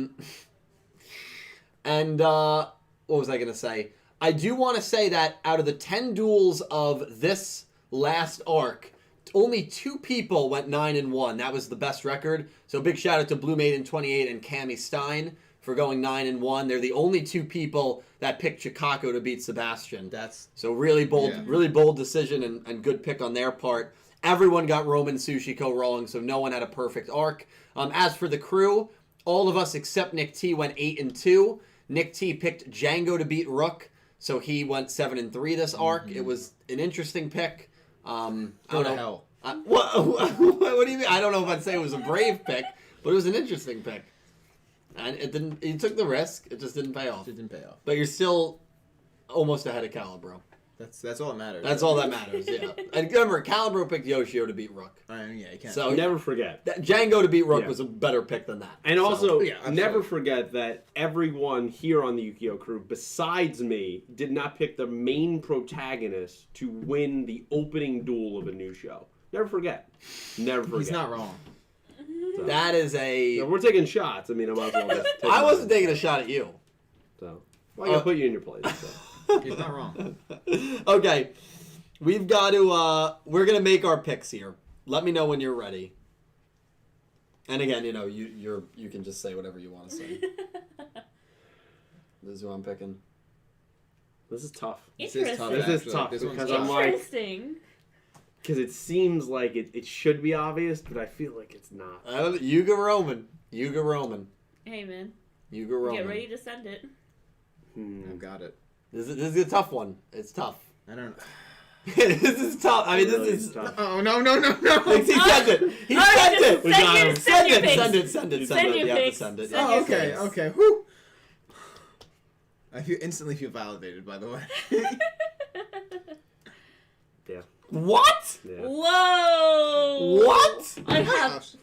What? I know. I picked extremely differently. I thought I was gonna be alone. Oh wait, no, chat's going off with it as well. Wow. That's. I'm very conflicted. I was very conflicted. I didn't pick this with logic, by the way. I picked this with emotion. This is a purely emotional pick. This was the same energy as me picking Owie to beat Bowman. Don't say that. It was. That was a. It was. I remember that. I remember the speech you gave with that. You remember the speech I gave? This is the same energy as Don't picking. say that. So I picked Roman. Listen, do I think she's gonna win? No, but I really hope that she does because I think it would be fascinating. And also, you know, they're not afraid of giving Yugioh losses, which is pretty interesting. However, they've only given him losses to like the main threats of the arcs, not accounting Rook. But he seems to get a loss early on in a lot of these arcs. Yeah. He got a loss very early to Rook. He got a loss pretty early to Asana. The nail one was a little later on. Yeah. But Roman Tsuchiko started Arc 3 with a shock result where 85 people all picked Roman and Tsuchiko won. I think that's probably been, for me at least, the most shocking result of the show so far. I could see them maybe doing another shock result here. I'm picking Roman from a complete emotional perspective. I don't actually expect her to win, but I'm picking her with the same energy that I picked Owie to beat Bowman. Obviously, she did not. Nick T, your pick. All right. I also picked Roman. Yeah. I also kind of picked with my heart there, but I did try to apply some kind of logic to it. Yeah, again, they aren't entirely afraid of giving Yuga losses, but as the stakes increase, the odds of him getting a loss typically seem to go down, right? Other than like the Neil thing, you know, like that was not necessarily a surprise, but it was unexpected for a lot of us. The first loss. The first loss. Yeah. But something like this is a pretty friendly, low stakes duel. One seemingly important to this character, right? This is almost in a way ceremonial, like where it's like this is Roman's last duel. Mm-hmm. And if there's any duel for her to win and like sort of see how much she loved rush dueling and wanted to stick with it, now might be a good place for her to win, especially to redeem herself from that surprising Tsuchiko loss. Yeah, the writers have, again, treated the ladies of the show well, and they obviously know that Roman's last duel was her losing to Tsuchiko. Right. So, but I mean, to beat Yuga, That would be it would be big. crazy. It would be I mean, crazy. you have to remember, Hey, maybe Asana is the only girl in all of Yu-Gi-Oh! That has fairly beaten the main protagonist. That does not happen And in you could even Yu-Gi-Oh! argue that was unfair. You could even argue it was a little unfair because she had a maximum, Yeah. and he didn't. She would even probably say it was unfair. She So would, Well, yeah. she did. this is not something that happens in Yu-Gi-Oh! Is it going to happen twice within 10 episodes? There's no way, right? There's no way. Who are you picking, Entame? I mean, Pete should probably go first. Okay, Pete, you go first. I am surprisingly also taking Roman, which means we're definitely losing. So we're we have to hope that Caliber is not. It's just yeah. So we're all picking like Roman right now. I That's understand. crazy. So I didn't do this with my heart. I thought I did this with logic, just because pick with logic. I really believe that. All right, yes, it's very hard to give Yuga another loss, right? But there really isn't a lot of stakes here, and I feel like, how are you going to have this ceremonial duel of like, oh, it's my last rush duel, and it's like, yeah, we're going to kick you on the way out, and like you also lose, right? So it gives you no really reason to continue doing this going forward, right? And given just how she had that shock result against Tsuchiko. Like, if she beats Tsuchiko, I would say she's 100% losing here. Yeah. But then we're just going to keep this trend where she's not coming off of a great, really, arc and just be like, yeah, you lose again as soon as we I start. know, she's coming off a bad With arc. her idol in the episode, like, maybe is there the duel, or she's at least dueling because her heart is in that, you know, Princess G is no longer at the label, like, and we're also just going to kick her while she's down again. I don't know. I just feel like this show does unprecedented things, and I feel like while we still have to keep grounded in always, you know, the males usually and main protagonists are going to win, this show is reminded you that they do things different at Studio Bridge. Yeah. And I think a lot of people think just the Gallup way. And I just don't think it's going to go that way. So I could also see Yuga throwing the duel to make her like... Which would still count as a Roman win. And Calibro's pick just came in. Calibro has picked Roman. Wow. How God does that So damn it. all... we lost. So we probably lost. So Yeah. everyone at the main Yu-Gi-Oh! Everything crew here has picked Roman to defeat Yuga. I thought I was going to be alone on this. Yeah, right. If I knew that, I would have picked Yuga. Yuga's got great value. Yeah, I mean, if And you're not looking the at it from that stock. perspective. And, that's why we have to text each other, though. We can't do that. Entame, you're maybe probably the only logical one here. Who are you picking? Yuga. Yeah, I think that's the logical You know, pick. when I saw all of your picks for this week, I was like, whoa, I didn't think everyone would I pick Roman. didn't Maybe think- one or two. Yeah, Not I'm everyone. shocked Calibro did, too. Yikes. My reasoning is that we've seen from 28 that once she loses her focus, she just, like, the duel goes kaput for her. Yeah. Which is what I think will happen, because she's like, oh no, I really do love rush duels. And then she'll make a misplay or something, or or whatever, and then Yuga will win and be like, see, you really do like rush duels, you didn't want to win. I guess also if Princess G is there, like, that could also be a source of distraction. Could happen. Oh, no. She was also distracted in the Arata episode by her emotions, right? She was distracted by her hunger. Yeah, but... Well, I mean, she was fired up, losing in though. the beginning, but then after Luke came in and made her lose her patience, she won again. Yeah, she got, like, actually pissed. That's And true. was like, Yeah. you know what? That's true. I don't know. I'm shocked that all four of us... People are accusing us of throwing it. We're Throwing it? Throwing the lead. Well, you know what, though? I have to say... Throwing the lead? What? No one gains anything on anyone else. Yeah, for us, it's a bye week. Yeah. I genuinely thought you were going to be at 30. Everyone else, including me, was going to be at 26 after this week. And I was completely prepared for that. I really wanted to pick Yuga, but I was just like, I'm shocked. We all texted in. I'm shocked. We all texted in at the same time, so it's not like we could have changed our... Nick T did. I jumped the gun on that. Well, that's fine, but we both sent it immediately. Yeah. We couldn't change it. Yeah, Wow. I think we just all want that. Like, 'cause we love Roman, right? We want to see her redeem herself after this. And I love Yuga, too. love Don't get me Yuga, wrong. but he's been doing great. He's been treated That's so well. all I'm saying is like we're really just gonna kick her like at the right at the start of another arc. You know, and also in a weird way, You guys are my nuts. love for Yuga. You also did. I know, but I did it from I did it from the same logic where I picked Aoi to beat Bowman. And I said that right away. And so I was not expecting... I'm not expecting her to win. I want to say, though, in a weird way, my love for Yuga is partially what made me pick Roman, because I feel like Yuga would want Roman to win. True. That's actually a very good point. Like how it's the same way like when I was playing Red Dead Redemption 2, and I was like, I wanted to go kill everybody, and I'm like, you know what? Arthur wouldn't do that. Yeah, The you're same right. same here. I think Yuga would want Right. Roman to win. Or like when you play, like I remember distinctly a time where you played blackjack or Texas Hold'em in the first Red Dead Redemption. You lost all your money, you got it from the table, and you shot everyone. Yeah. And then took your money back. I remember that. That was a great story. That was the first one. Yeah, great story, Can yeah. we back up and focus?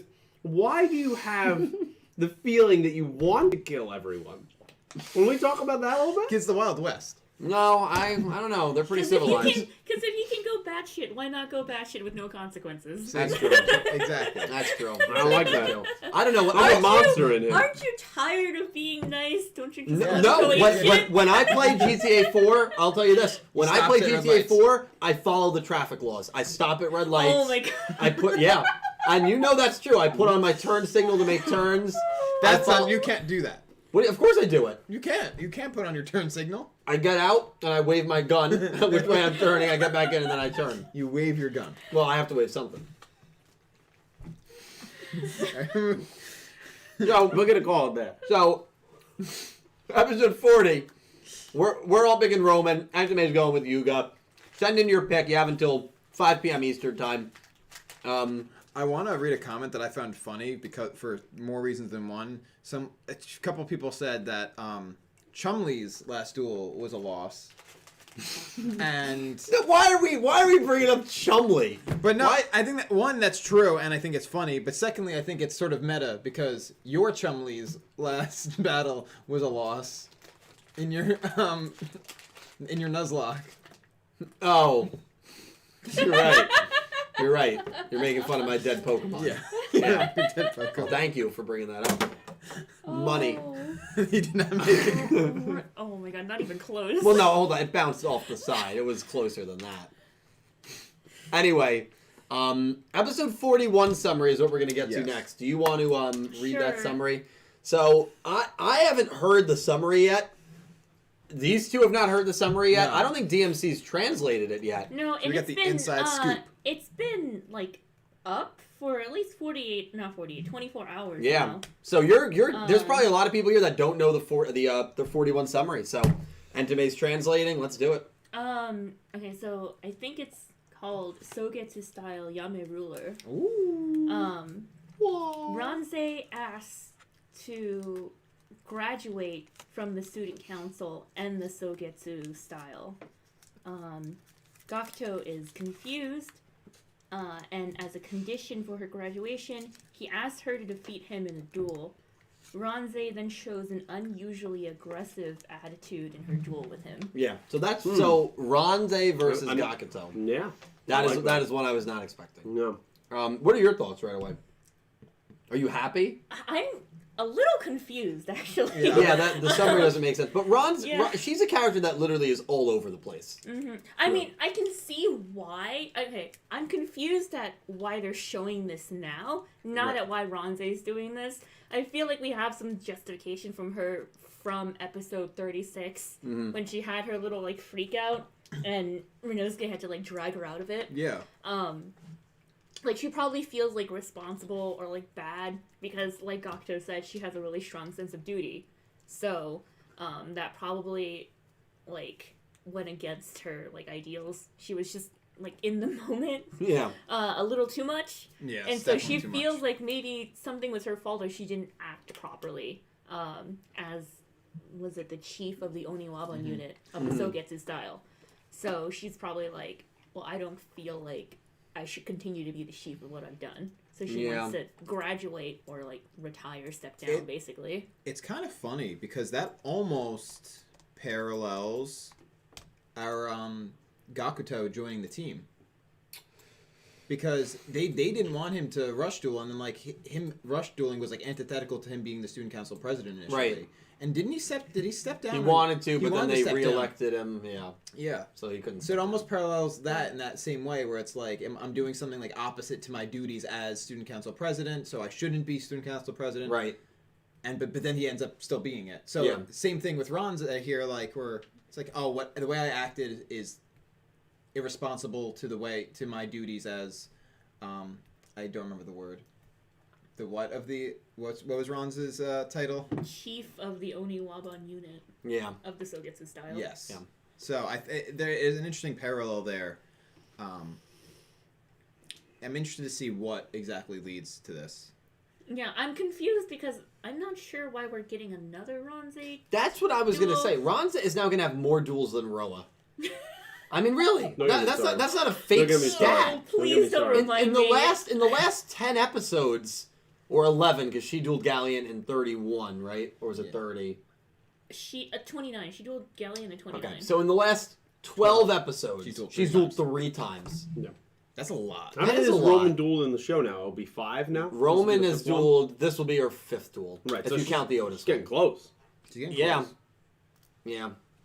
That's yeah. I don't know. That just seems like a Roma's gone, man. does it- No, don't say that. No. Does He's it, the caliber of this show. No, He's no. gone. Okay. Well, really don't say This- that. The next box is Dynamic Eternal Life. Which is a Princess Please Tree box. Don't say that. Please, I want Roa to return. Where We all is do. he? We all do. Gone. God, he's gonna return for the finale. Episode 97. Are we gonna make another bet? No, I'm not making that bet. No, he'll return soon. I thought he was honestly going to return immediately in this arc. I thought so too. Yeah. I thought so as well. Maybe we'll get like a shot of him, but he won't speak. Yeah. Yeah, exactly. He probably, he's got a lot going on. He's touring and all that stuff. He's not There's touring. still During the pandemic? okay. He the killed his thing is- guitarist. He His didn't kill bassist him. takes his He's life. He's fine. He's fine. I killed his drummer, I'm sorry. Yeah. No, another really interesting thing is that despite them starting to reveal cards for the next box, they still haven't given us the box art. And if it was Princess G, then why wasn't it revealed already? We already know she's coming back. You're right. But if it was Roa, why wasn't it revealed already? Because he's not, like, back in the show yet. That could be it. Could be it. Could be it. We also got the episode, so 41's going to be Ron's versus Gakuto. That's what it's shaping up to be. Which, that might not even be an easy one to pick. It's actually going to be a little difficult. mean, you guys don't have to pick till next week. Yeah, Yeah, right. so we have Yeah, time. we're good. But the 42 title is out, The 42 title is out. and I think this will give a lot of people some enjoyment.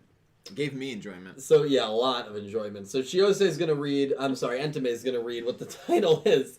Entame is going to read what the title is. And genuinely, this is exactly where I think a lot of us wanted, well, not necessarily wanted, but memed where the show would go. I know. I legitimately wanted that. Well, yeah, but I don't... Not even to me. Like, how interesting would it be? Like, we've never... I can't even say that because I don't know. But... It's happened in a lot of Yu-Gi-Ohs. Yeah. But, like, it's interesting that we literally have a galaxy of ROMIN alien. Well, that might not be who it's implying. No, it might not be. I have But no we idea. literally have no, but I think it could be because you know what? I'm getting ahead of myself because we haven't even read the title yet. Yes. Let's read the title. I know. Stop talking. Was it What the Duel Operation Squad or something like that? Yeah, Space Duel Operation Squad. Your thoughts? It's having it, man. Sarako, she's It's coming the back. ramen Does this alien confirm back. Sorako is coming back into the show? I mean, I was already on that Well, boat. hold on. We have is confirmed. Oh yeah. No. Well, that's his thumbnail. It just comes back confirmed, red lettering. And that's it. I do use red lettering a lot. Clickbait. Makes... Stop. Your thoughts on the Space Duel Squad? I'm very happy. I actually mentioned this to Dylan off before we went live. I have a line of thinking here. Yeah. Here we go. So here we go. Space Squad. We have that implies we have Sorako coming back. Right. Of our whole, ramen alien race here. And that usually, I mean, at least the person she dueled before she left was Menzaburo, right? Yeah. We sort of have a connection there. They have a good rapport, Yeah. maybe even romantic feelings. And who is part of Menzaburo's squad, Dylan? Tsuchiko. Actually, Tsuchiko stepped up very early on in the last arc. But who else? To beat Roman. I don't know, some tall guy that looks like a... Looks like Crocodile Cook. Yeah. Yeah. Nick Yagi. And what episode is this? 42. 42. Interesting. Our bet ends after episode 42. And our bet on the episode 43 episode, one of us will have, actually the episode 42 episode, one of us will be wearing a Yugi Moto wig the whole time. Yeah. Based on whether Nick Yagi shows his face or not. Yep. He's not speaking in 40. You're running out of time. I'm running out of time. It makes me nervous, but this gives me hope. I'm going to ask you a hard-hitting question. Mm-hmm. I don't want to blindside you with this. Right. Will Nick Yagi show up in episode 42? I have no idea. We don't even know if this is Sorako. We don't know if it's Sorako. No. If I'm betting a lot on this. Menzaburo is appearing, then yes, I would think Nick Yagi is appearing. If he's not, then I don't You see have to Nick understand, Yagi. this might be the most hyped I've been for the show right now, finding out whether Nick Yagi shows up or not. Stop. You know what? I just want to see you wear it the entire... You don't want to see him seven- wear it the whole time? Why not? Because, Thanks, bro. Wouldn't you rather see me wear this, like, kind of cool yet hip beanie? It is Yeah. both cool and hip beanie. Yeah, it's totally that. The beanie is cool and hip, anyway. Yeah. Thank you. Did you knit that before Every we time came I... on? No, No, it's every not time I offended. make a good point, I'm just going to go, I feel like that's something Barrett would do.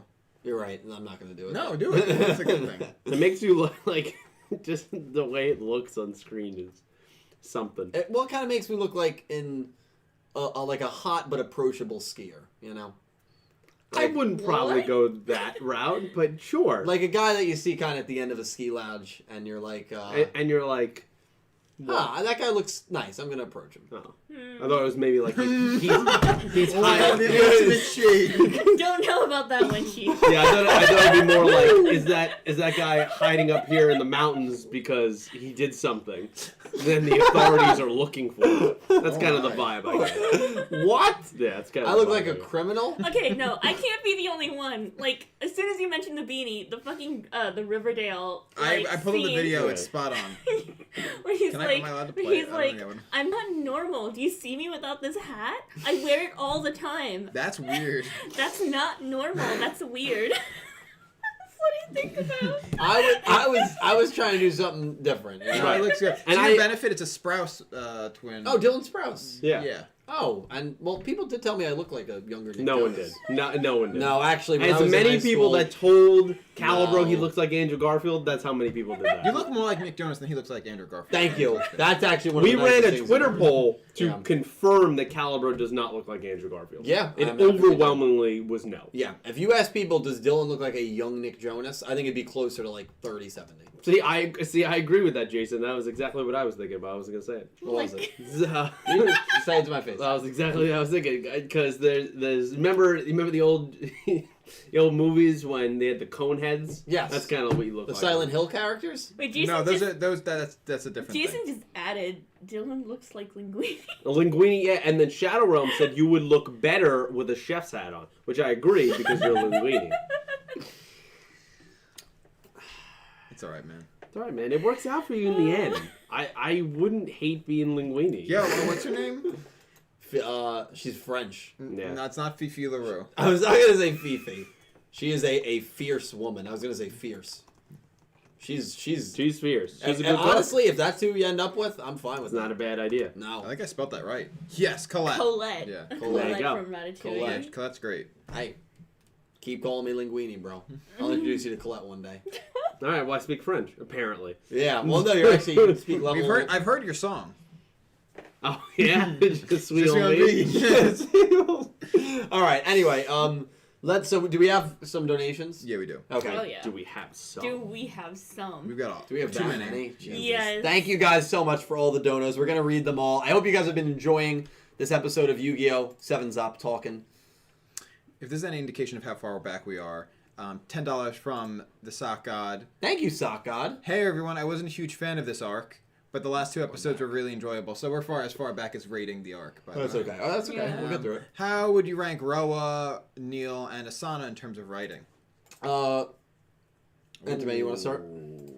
I mean, I like Roa. I don't think I've made it a secret that I like Roa. Yeah. Currently, I'm matching Twitter icons with Yona to try and summon a Roa duel. Oh, keep trying, please, both of you. I think we're giving him until episode, I want to say 44 or 45, the midway point of the season. And if he's not back by then, he's basically dead. I love it. I'm concerned for his safety. Wow. I thought he was written really well. He hasn't appeared. Like, obviously, he hasn't appeared in this recent arc. But Right. in last arc, in the Nail arc, he was pretty good. Like, he served as Yuga's anchor. I just want to know what the yes, conversation was. Yeah, I also want to know. Like, Don't cut away. Tell they me what cut happened. away at the best part. Yeah. So, I mean, maybe we'll get a resolution to it. As for Nail, also loved him. He came back this arc really, like, in a really good way. I mean, mainly he was here to deliver exposition, but he also provided the group with Sebastian. So, I don't think it's talked about enough, Entame, that he just casually finds Sebastian in the woods after he dies. That's a good Brings him point. in, Well, and I he's would assume- multitasking. He's bringing him online. He's delivering information. Yeah, we need to that's- overlook that. That's a good Yeah. point. He pretty much entirely rebuilt Sebastian. yeah, he was performing basically surgery on Sebastian while he was providing exposition. Yeah, he's a talented guy. Um, He really is. But I think Kaizo probably gave him like the coordinates or whatever. I would like Because that. That's a good Kaizo point. like stopped to Kai- take a flower uh, and put it on Sebastian's and- body. That's a good point, and we also know how quickly they can communicate, which is Yeah. they made that a point. And then what else? Oh, Asana. Yes, loved Asana. Love Asana. I love her personality is a lot different than what I thought she would be when I first saw her. I thought she'd be a mean But girl. in like a really good way. Yeah. Like I really liked her. Definitely one of my like top 3 characters of this arc. Agreed. Very much agreed. Yeah. Yeah. Yeah, I think they're all great. My ranking of them, and I do like all of them, is Asana, Nail, Roa. That's a personal opinion. Asana and Nail are very tight. I could probably go back and forth between the two of them. Roa, I have as third only because, and I like Roa a lot. I love the insert songs that we get with Roa, but the problem with Roa for me is just how he's just kind of been shoehorned recently and kind of forgotten about. Yeah. That could very easily change. I mean, Oh. I like all 3 of them. If I had to rank them now, that's the rankings, but that could very easily swap pretty drastically. Yeah, one Roa appearance and that could change. Yeah, Roa becomes major and Asana gets forgotten about, then it's going to Who knows? change. Exactly. So, Pete, how do you rank the 3 of them? I'd probably go Neil, Asana, Roa, and that's nothing against Roa as well. It's Yeah. just that he's been completely just disappeared for the most part. But it's really close between those 3. I really have loved introducing those 3 characters. But there's just something about Neil, like when he comes on screen, like it just grabs my attention instantly. So Yeah, it's fair. Yeah. Sock God, thank you for the donation and for the question. Thank you, man. Heck yeah. We've got oh my god, yeah, So a much. lot. Now we're on the second page finally. How many pages? 4. 5. Oh my God. We have so many to go through. You guys are crazy. we're gonna need to do one of those. You see when YouTubers they make a companion video where you just read the rest of your super my chat. God. Oh, really? No, We're I gonna have haven't. to do one of those. No, we'll get through them. We'll get through them. X-Slayer 64 with $5. Thank you, X-Slayer. Would you consider Yeah, of Sevens as a reboot for those who hadn't watched the anime and never played the trading card game? Yeah, you Yeah. can take that. Yeah. Yeah, absolutely. Absolutely. I mean it's well, one, it's a new studio, but 2, it's refocused the card game because it's a new product. It's entirely put us in a new universe with even a new art style, and I think that is intended to appeal to a new audience. Yeah. So I think yeah, I would consider this like a reboot.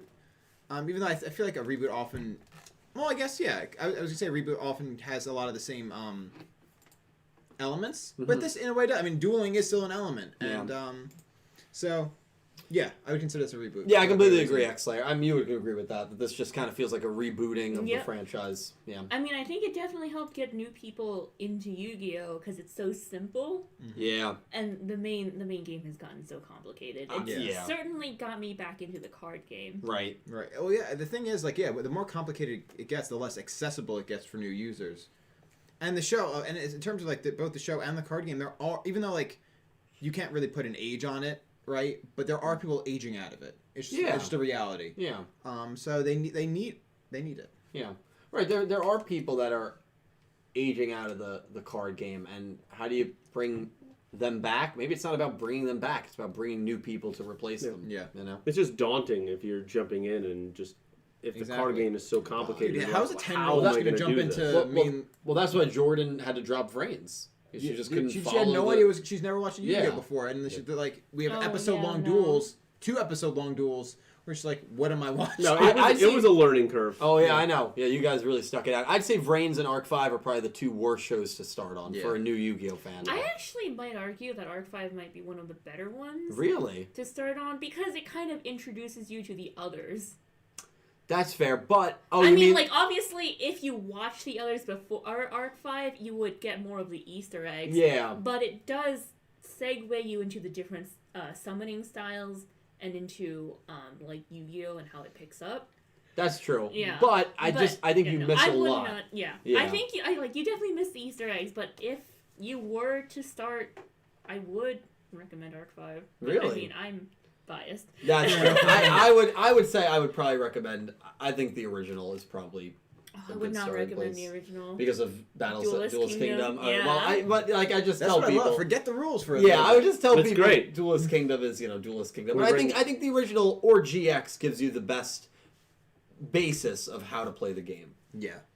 If I had to say story-wise, if you want to watch for story-wise, I'd probably recommend 5Ds. But again, it's all personal bias and preference there, you know. Absolutely. But yeah, X-Slayer, thank you so much, my man.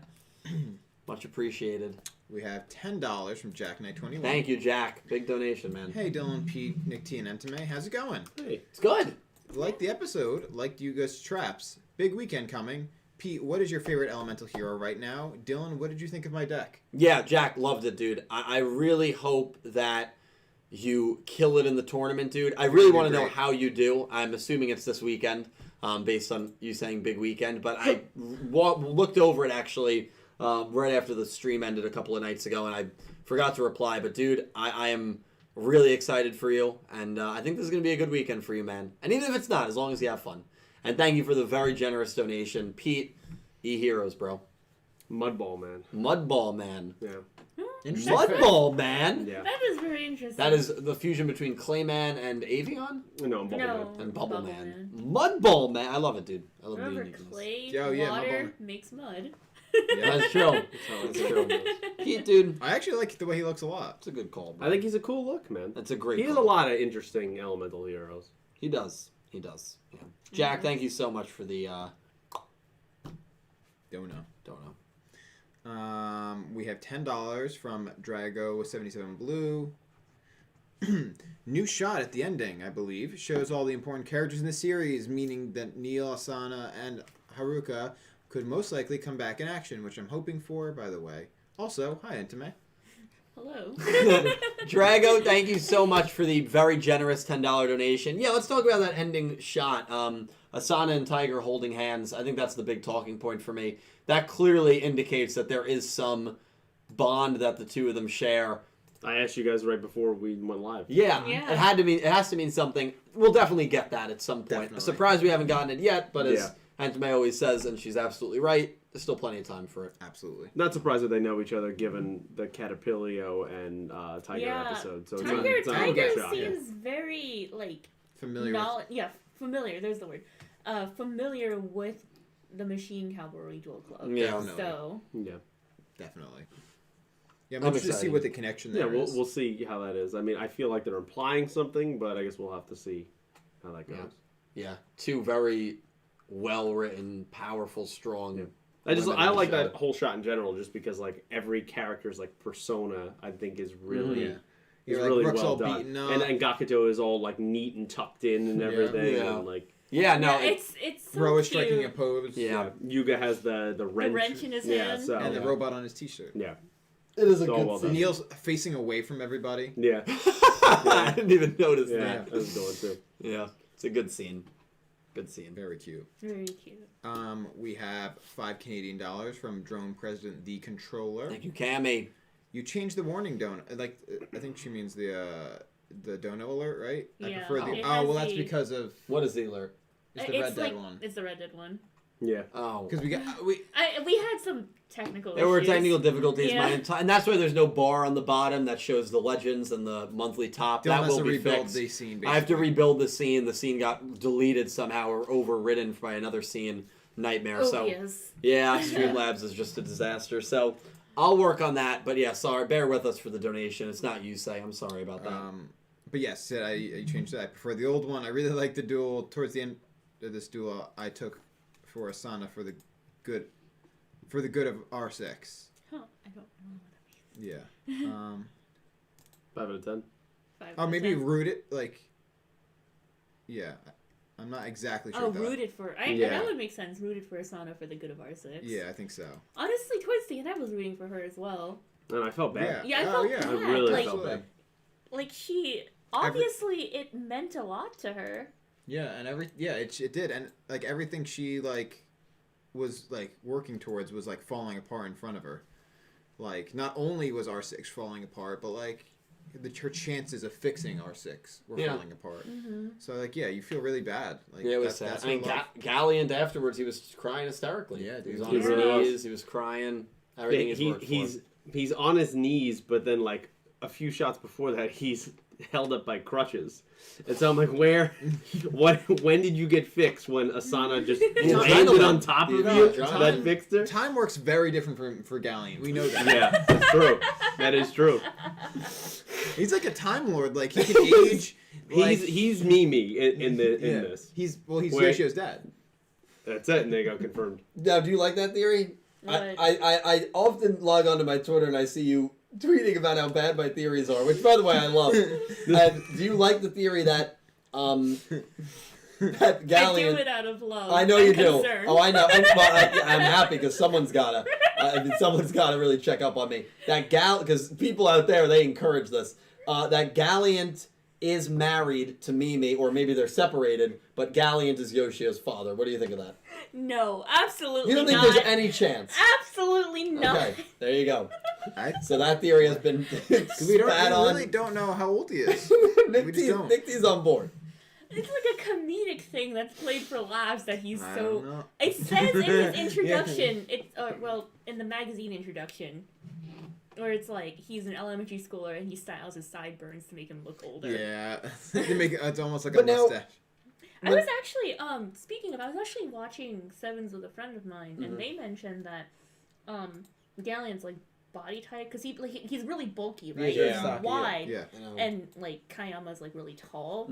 Like if you see them next to each other, like you see where the growth has went. Yeah. And they were like, there's a reason why you don't have children do like weightlifting training, because all of their like growth will go like wide instead of tall. Yeah. Wow. And I thought about that and I was like, that's actually really interesting. Yeah. Yeah, that like, makes sense actually. You do not want your growing children to do like weightlift training. Right, and yeah, which is basically what Galliant is doing with the amount of like labor that he's doing. So even small details there, that's pretty fascinating. Yep. That's very fascinating. Huh. The man's built like a fridge. Yeah. Or he has to do all that work all the time because he's supporting his family. Oh my god. No, we're killing it. Read the next donation. No. Thanks, Toto. Yeah, but it's funny. Another from Drone President, another $5. Thank you, Cammy. I prefer the other two arcs. It's had too many bizarre duels. I mean this one. Oh yeah. This arc has had too many bizarre duels. My three favorite characters in this arc are Tiger, Asana, and Galliant. Yeah, it's basically what the table said. Yeah, that's you three said, Yep. 3 great character introductions.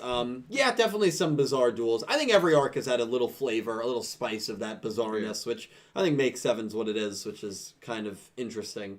But they say variety is the spice of life. It absolutely is, my friend. Sure is. Absolutely. I I meant to. Never mind. Anyway, next dono. Thank you. We have another $5 from Drago77 Blue. Thank you, Drago. Thank you so much, man. Remember when Dylan and company made fun of Gakuto early in the series and liked Rook's character? Man, how quickly times change. I recall it differently. I loved Gakuto early on. Yeah, I made fun of him, but I didn't make fun of him because I didn't like him. Yeah, I don't think. Yeah. I was a Rook person. He was my favorite character early on, and then that is. I think me and Cal changed made fun of drastically. Gakuto quite often. Probably. Yeah. I think so. And then in turn, you also character. made fun of Nick T off camera about his love for Gakuto. I think you're I do right. recall, yeah. And then Calibro took a shot at Nick T's pick'em abilities. Yeah. And he said he's the Gakuto of the Pick'em League because he's always going to lose. He did say that, and after the first 2 arcs, Nick T was beating Calibro by like 5 points. Yeah. And then Which now, but now the hopefully model has come back down to where we've... I'm rooting for you. Pretty close. That's what you're saying. I'm rooting for you to beat Calibro. No, thank you. You're welcome. It's so funny because the Japanese Sevens fandom loves Gakuto. Deservedly so. Since his introduction episode. Yeah. Deservedly so. He's great. He's just a model guy. You know? He is a model. He's grown. He's grown a lot. Someone I would trust to do like my taxes, right? Like I believe in him. Yeah. I mean, we've proved that that show has proved that he can do anything. He fixes roofs. He fixed roofs. Hey, want to play some rugby? Yeah. Done. Well, Rook is also a very good athlete. He's a phenomenal athlete. Yeah, he does it more in a selfish way. Yeah. Because I feel like Gakuto's about team. What was it? What was all the favors that everyone wanted him to do? They wanted him to play rugby. Yeah, to tutor math, fix the roof, exercise a spirit in the bathroom. Yeah. Wait, what? Yes, yes, Wait, what? yes. He's got a lot. Is A that lot true? Going, Yes. There's a lot going was on. that? Episode 4. It was at the end of his tasks. When You he's have it? wearing Yeah, I'll pull it up right now. the white headband, and he's like, because there's a commie in the restroom. I don't remember that. That Yeah, sounds no. amazing. So he exorcised a demon in the bathroom. A commie. It's a spirit. It's not like our Western, like, yeah. It's not like you're It's a watching that. spirit. It's not like Yeah. Bloody Mary. No. Okay. Because for me, that's what I think about with bathrooms. Well, yeah, I wouldn't. Well, that's because our yeah, elementary I school wouldn't had use the Bloody word Mary. exercise. Maybe that was a little too like harsh, but just like appease it. Gotcha. My God, what kind of? I'd be more concerned about what school they're in. Why is there? Jesus, There's a man. spirit in the bathroom. Yeah, he's good. He Gaga can does do good. anything. He can He's do grown anything. a lot on me. He really has. We have 666 pounds from TNX Rail. Excuse me? Yeah, No, 6666. No, 6 pounds and 66 cents. Thank you. Oh. You said 666 pounds. That would have been like a $900 donation. Yeah, same difference. Right? No, not the same I think difference. what TNX Rail meant. TNX. Thank you for the 666. Yeah, we got 600. You said it so casually too. Like, what? Get out of here. 6 pounds and 66 pence. Pence. Pence. Is that what it's called? I think so. Oh. That's their change. Pence. 666. 666. You got a bit behind in episodes. Caught up now. Oh, good. Do you think that the next episode is alone or will have an effect on the arc? Oh, I think it'll have a big effect on the Yeah. arc. Yeah. We kind of went over the summary TNX, or Thomas. Thank you for the very kind devil donation. I believe it's going to have a big effect on the arc. I would say even all the intro episodes have. The Roman Curry episode, remember, that's when Kaizo got infected. So that had big implications on the arc. And then I'm trying to think about the startup episode for the Goha 6th arc. The Luke. So It was actually, Rook. This Yeah. reminds me. What was it? Yesterday or the day before? The day before. Animedia, which is a magazine in Japan, did an interview with Luke's voice actor. Okay. Specifically about Sevens. So this is specifically about Luke. And I was supposed to translate it, but obviously this week is so busy for me. Yeah. I passed it off to Yona. I'm so sorry. But I did glance at it like really quickly. Like most of the questions, most of the interview questions are just kind of like, well, how did you feel playing Luke? What kind of person do you think he is? How are you? Stuff like that. Yeah, generic. And then at the very end, they ask him what he looks forward to playing as Luke for the future of Sevens. And he's like, there's a lot of things that I can't talk about right now, but there's definitely a lot of secrets to Luke that haven't been revealed yet, so please look forward to them. Oh, that's actually I like I that. said that a lot. I like that. That's very interesting. I love your theory that he might end up turning on the group somehow. I feel like because he's such a, like, he makes such a big deal He's so about, dramatic. about, like, people being traitors, quote Yeah. unquote, that, like, this is something that will come back to bite him. Yeah. I think that's very. No, it's almost like foreshadowing the whole time, where it's like, yeah, he's repeated that phrase a lot. Yeah. I love that idea. I'll pedal it as hard as I pedaled Soul Burner is going to turn on the group in France. No! remember- Soul Burner did not deserve any of that. Yeah, I pedaled Oh. that for about 5 months. Yeah, you know what? You could have been right, I could have been. but I don't why think did you I- were right at all. Why? Well, I wasn't right, but why did we say that again? I think you might have actually theorized it. I think you said that probably because Caliber liked him. No, I think I said it because of that one shot in the end, in the opening where he looked a little edgy. Yeah, after that was it. What Oh my what a God. horrible logic. That was just... Hey, I'm just I saying. did... From the episode he was introduced to his first duel with, was it Blood Shepherd? Or what was his first It was duel against Go, I think. Oh, Bit and Boot. Oh yeah. I wrote an essay. A fanfic? No, an essay, like Okay. an actual essay. Oh. On Soulburner and Takeru, and I was like, he's not gonna turn because of all these things that they've already revealed about him. And I was right. You were right. So, Nice. You were right. yeah, everyone in the fandom was like, no, he's totally gonna betray That's because everyone. Dylan influenced them. That's not true. I don't have as much influence as you think I do.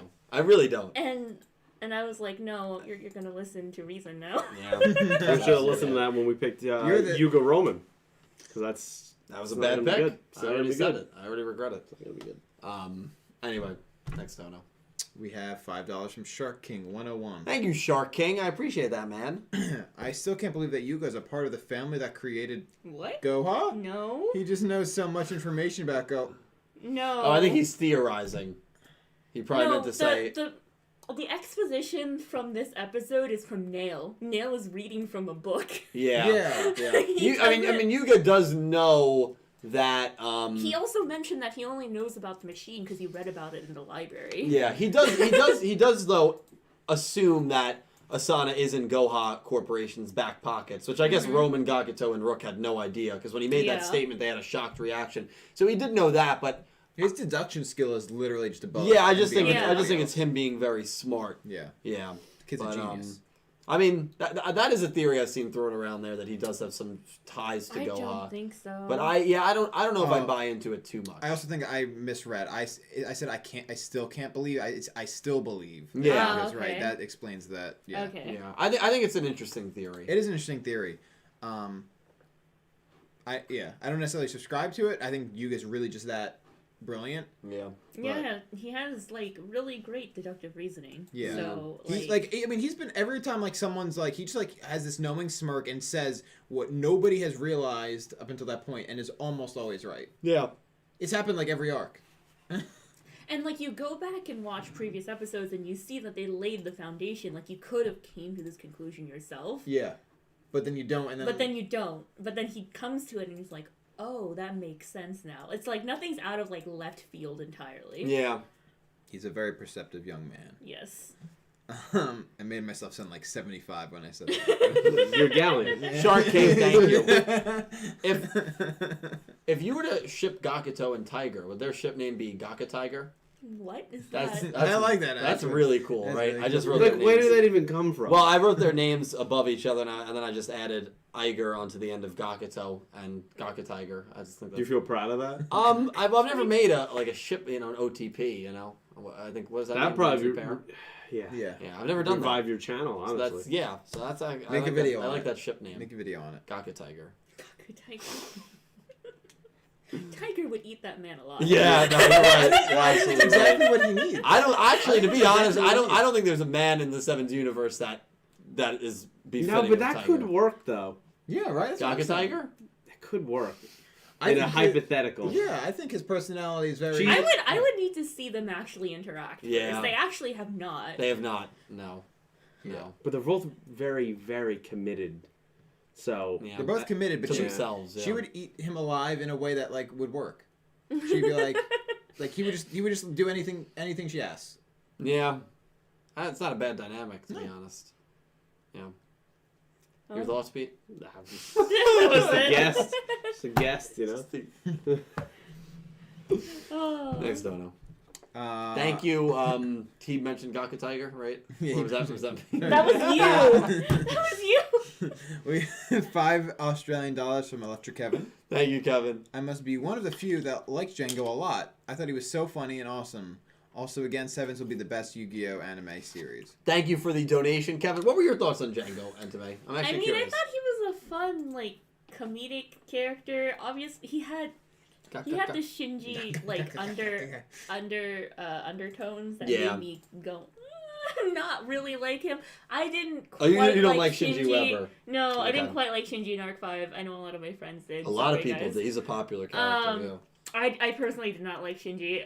yeah, he didn't click for me either. Yeah, so like as a result that turned into Django's kind of the same. Like I like to meme on him basically. Yeah. He's a meme character. Yeah, it's an interesting comparison. But I mean, he was fun for like whenever he was on screen. Like he's Yeah. definitely fun. He's definitely Yeah, fun. he's fun. I was me admittedly a little too harsh on him. Yeah, he reminded me a lot of you, so I was I surprised. don't see how that's possible. Singer, hyper. Is he a singer? Gaka. He's not a singer. He's just literally spazzing out. No, he's a singer. But Oh, he does. yeah. But he still does Remember, sing. remember that? opening. You remember that? I just sometimes Nick T will just be hanging out down here, and Nick T will just do something like that. Oh, and it's just Yeah, you know what? Yeah. What is happening?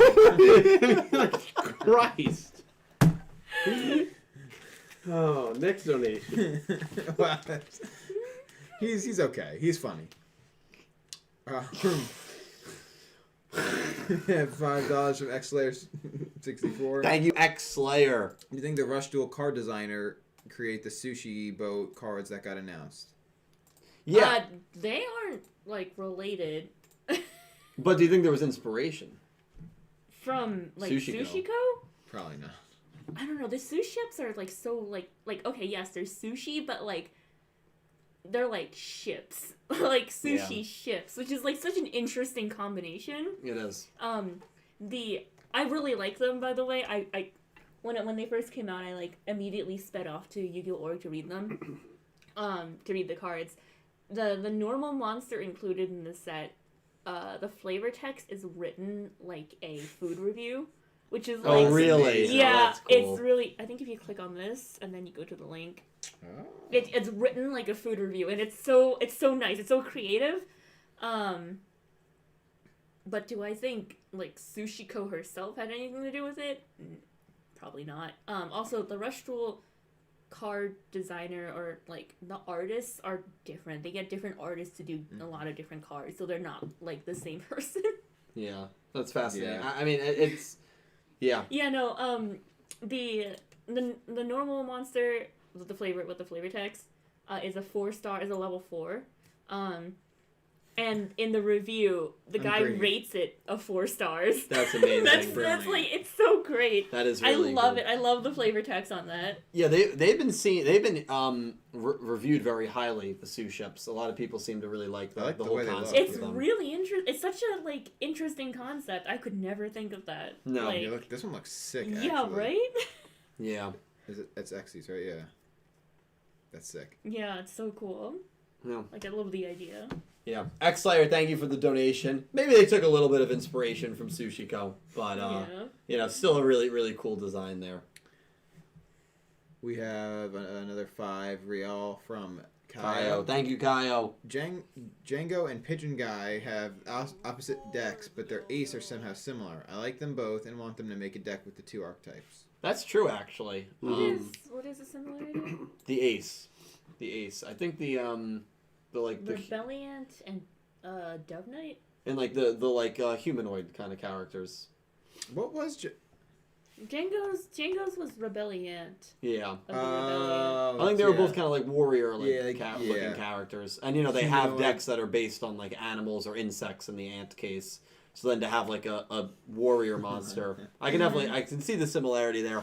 Yeah, those were 2 characters that Kevin just brought Django up, that we didn't really talk about that much just in this arc. What were your thoughts on Schwer overall? For me, he was probably, I would say, the weakest of the main 3 that were introduced.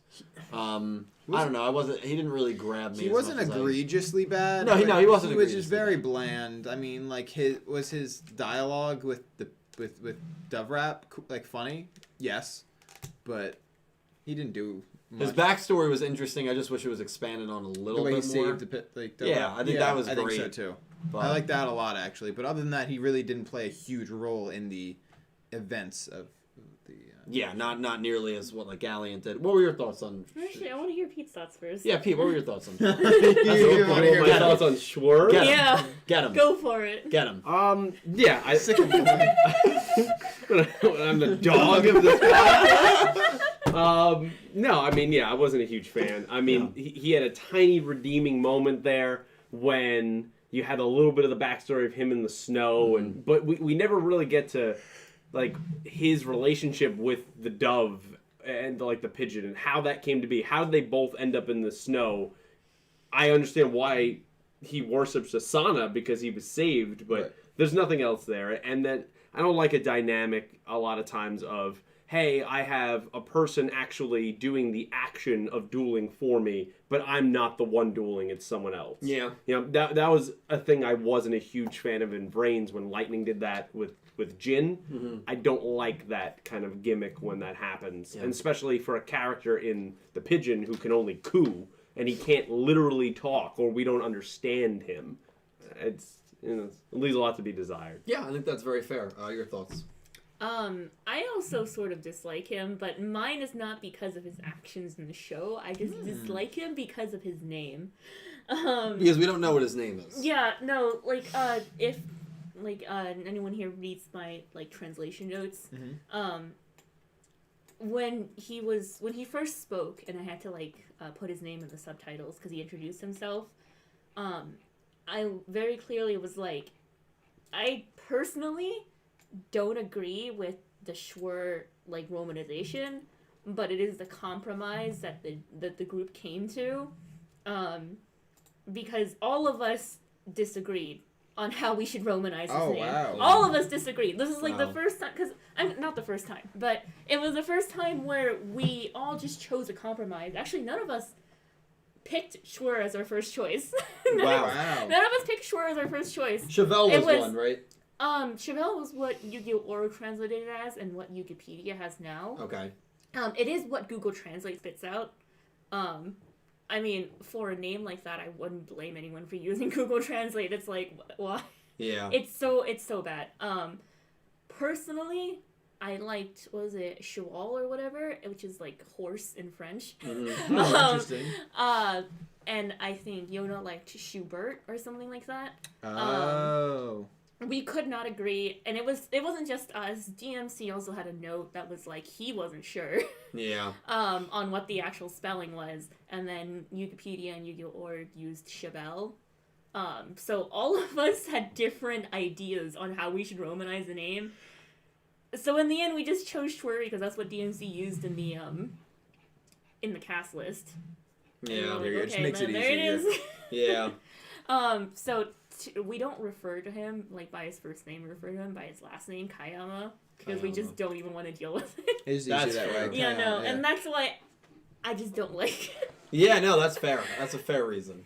That's a very fair reason. Yeah, you probably like had to like rack your brains over like what are we naming this guy? Yeah. So Yeah, it's like, no, it just we puts a bad had taste in your a mouth. discussion on it. We couldn't agree. Yeah. So we came to a compromise. That's amazing. That's That's great. so funny. Next dono. Yeah. We've got oh, I had to scroll back down, Jesus. $5 from Goosey Q. Goose. Sending positive vibes and kindness to everyone and keep things PG. Positively Goose. Goose, we love you, man. We're keeping it PG, dude. Thank you so much for the $5 donation. I hope you're having a great night, my friend. The best. We have 2 pounds from Alan Wilkinson. Thank you, Alan. Human AI's existence. Human eyes. Oh, it is. Yep, Eye. yep. Human AI's existence still confuses me. Well, like when he took over the Soltis body? Yeah. I think that's pretty straightforward. Yeah, I think it is because he was able to take over that technology that allowed him to be a human. Yeah. I think that's the only reason. That is the Because of only Soltis. reason. Would you say... would you say that he was attractive? Oh, absolutely. Remember those comments? That You was said one of my Lane's favorite day. one of my favorite Yeah. Vrain's tweets. If you didn't find I attractive then, you have no right to find him attractive. I don't remember being worded that like. It was a little more vulgar. It was a little more vulgar. And I- Although I do want to answer a question in the chat. Yeah. Please go ahead. Where someone was like, wasn't Asana's last name originally Rokuyo? Why is it changed to Mutsuba now? The thing with Japanese kanji is that it can be read a multitude of different ways. Quite literally, it can be read any way you want it to be. Wow. Depending on what you're using it for. And it didn't come with what's called furigana, which is like the reading guide, like how you would pronounce it. So when her name was revealed, it was only the kanji. And I mean, Asana is like written normally, so Asana stayed the same, but her last name, like, we didn't know. We just had to make a guess on what it actually is pronounced like Right. until she said it herself. So it didn't change. It's just, it didn't Right. come with the reading guide, so we didn't know how to read it. So it came out as Rokuyo. Even some of the Japanese artists in the fandom, when they first made fan art for her, spelled it Rokuba. So, like, it was, like, not only were we confused, but also, like, everyone else is confused until she finally said her name. That makes sense. Thank you for explaining that, because that's always something that I think a lot of us forget. One of my favorite examples of that was Vrain's. When Blood Shepherd first appeared on the cast list, his name, never forget, was translated as Brad Shepherd. Yeah. Yeah. Yeah, no. Yeah, DMC. And DMC did make a note, and he was like, I don't know if it's Brad or if it's something else, but Once you say the name, all right, it's not Brad Shepard. Imagine if his name was Brad, Brad is Shepard. HD. That's it. Well, yeah, we made jokes it's Brad as HD. That's that his last so name? Funny. Yeah. HD is his last name. Oh, HG's his last You name. know, Japanese is so weird, especially Yeah. when you're using like English words. Actually, a good example is from the most recent episode. Yuga uses a new card, a new road magic, for light monsters, and I translated it as raise, as in like raise from the dead or something. Raise altar. The Japanese is like it's raise, and it's like it could be raise, as in like raise from the dead. Or Yu-Gi-Oh! Org translated as raise, like sun rays altar, and I'm like, that's also another word. It's like they sound the same, but we don't know which one they're using. Yeah, that's fascinating, man. That's really interesting. Yeah. Did you put a note on that or no? No, I did not. Okay. It was just something that was kind of like I didn't think about it until after. not Wikipedia, Yu-Gi-Oh! Org translated it, and I was like, oh, it could also be like rays, like sun Gotcha. rays. Yeah, it's funny. It's funny. Languages are crazy. Yeah, man. They like, really yeah, are. a lot, especially like when there's so many homonyms like that, where it's like, Yeah. oh, all these words are different, but they sound exactly the same. Yeah. Yeah. It's nuts. It really is. That's And thank crazy. you for the Yeah. donation and the question in the Yes. chat. Great question. We have $5 from Nick Schoner. Thank you, Nick. We have. I liked the duel and how it ended. That Yuga just wanted to make her smile, even if he lost, and how his group felt about Asana and if Roa came back in. Yeah. did you get any Arc 5 vibes shoot. From when Yuga wanted just to make Asana smile? Oh, Yeah. oh gosh, the that is vibes such a there. huge thing right Yeah. now. I did. Twist the knife a little bit. No, that's Yuya's message was not the. It's not that bad.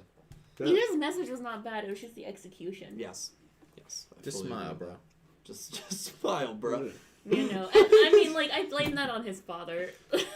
Yeah, honestly. His I father, blame a lot like, on my what father. quite literally told him, "Wow, if you feel like crying, just smile," which is like the worst advice Yeah, you can give I to a know. kid. What did you say, Nick? I said I blame a lot on my father. Ooh, it's getting late. It's getting late. No, you're absolutely right, though. That is the worst advice you can give Yeah, somebody. no, Yugioh is a complete screw up of a dad. I mean, that's pretty obvious. Wait a minute. Yeah, you're gonna look up the mom. We know the mom was not bad. I mean, Yoko. What about Hayato's father? He was also a real screw Good up guy. of a dad. No, he was not a good guy. He was a drunk who beat his son. That was That's I don't not think good. ever Oh, prove it. It was right, heavily- right, okay. She's on your top 10. She better be. Yeah, of She better be.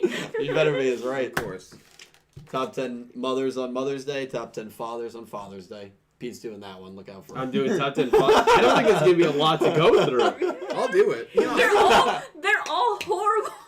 I'll do it. I like Okay. villains. Well, I'll do it. Yuma's dad wasn't horrible, we was can he? still be bad people and be hot. You're right. Actually, usually that's the case. Wow, that's pretty fucked up. Oh, We're okay. Hey, no language. I mean, language. No cursing. After dark. No, it's not an after dark. It's alright. You could drop one. You can't just drop one and say, oh, it's an after dark when it's not an after dark. I don't want to get demonetized, bro. I was in talks with the One Piece sales director earlier today. Shut up. I struck a Shut deal. up. I struck a deal with them, and then his email got banned. I don't know Yeah. what happened. Yeah, I don't know what I happened. don't know. He was gonna give me a lot of money for a 10-second ad. The One Piece damn sales. fool. It's gonna be One nuts. Piece sales manager. It's gonna be nuts. That's how he signed off. One Piece sales manager. It's like when you get those messages from like Beyonce, and it's like, "I'm sorry, I forgot my credit card. Can you help me get that plane ticket to my new concert?" And Yeah. like, no. Well, You gonna do it? Would you help Beyonce? I saw one like circulating of the My Chemical Romance guys. Like, hey, like, well, I left my wallet. Like, can you just give me like like your credit card number, and I promise I'll get you backstage at our show. Gerard Way.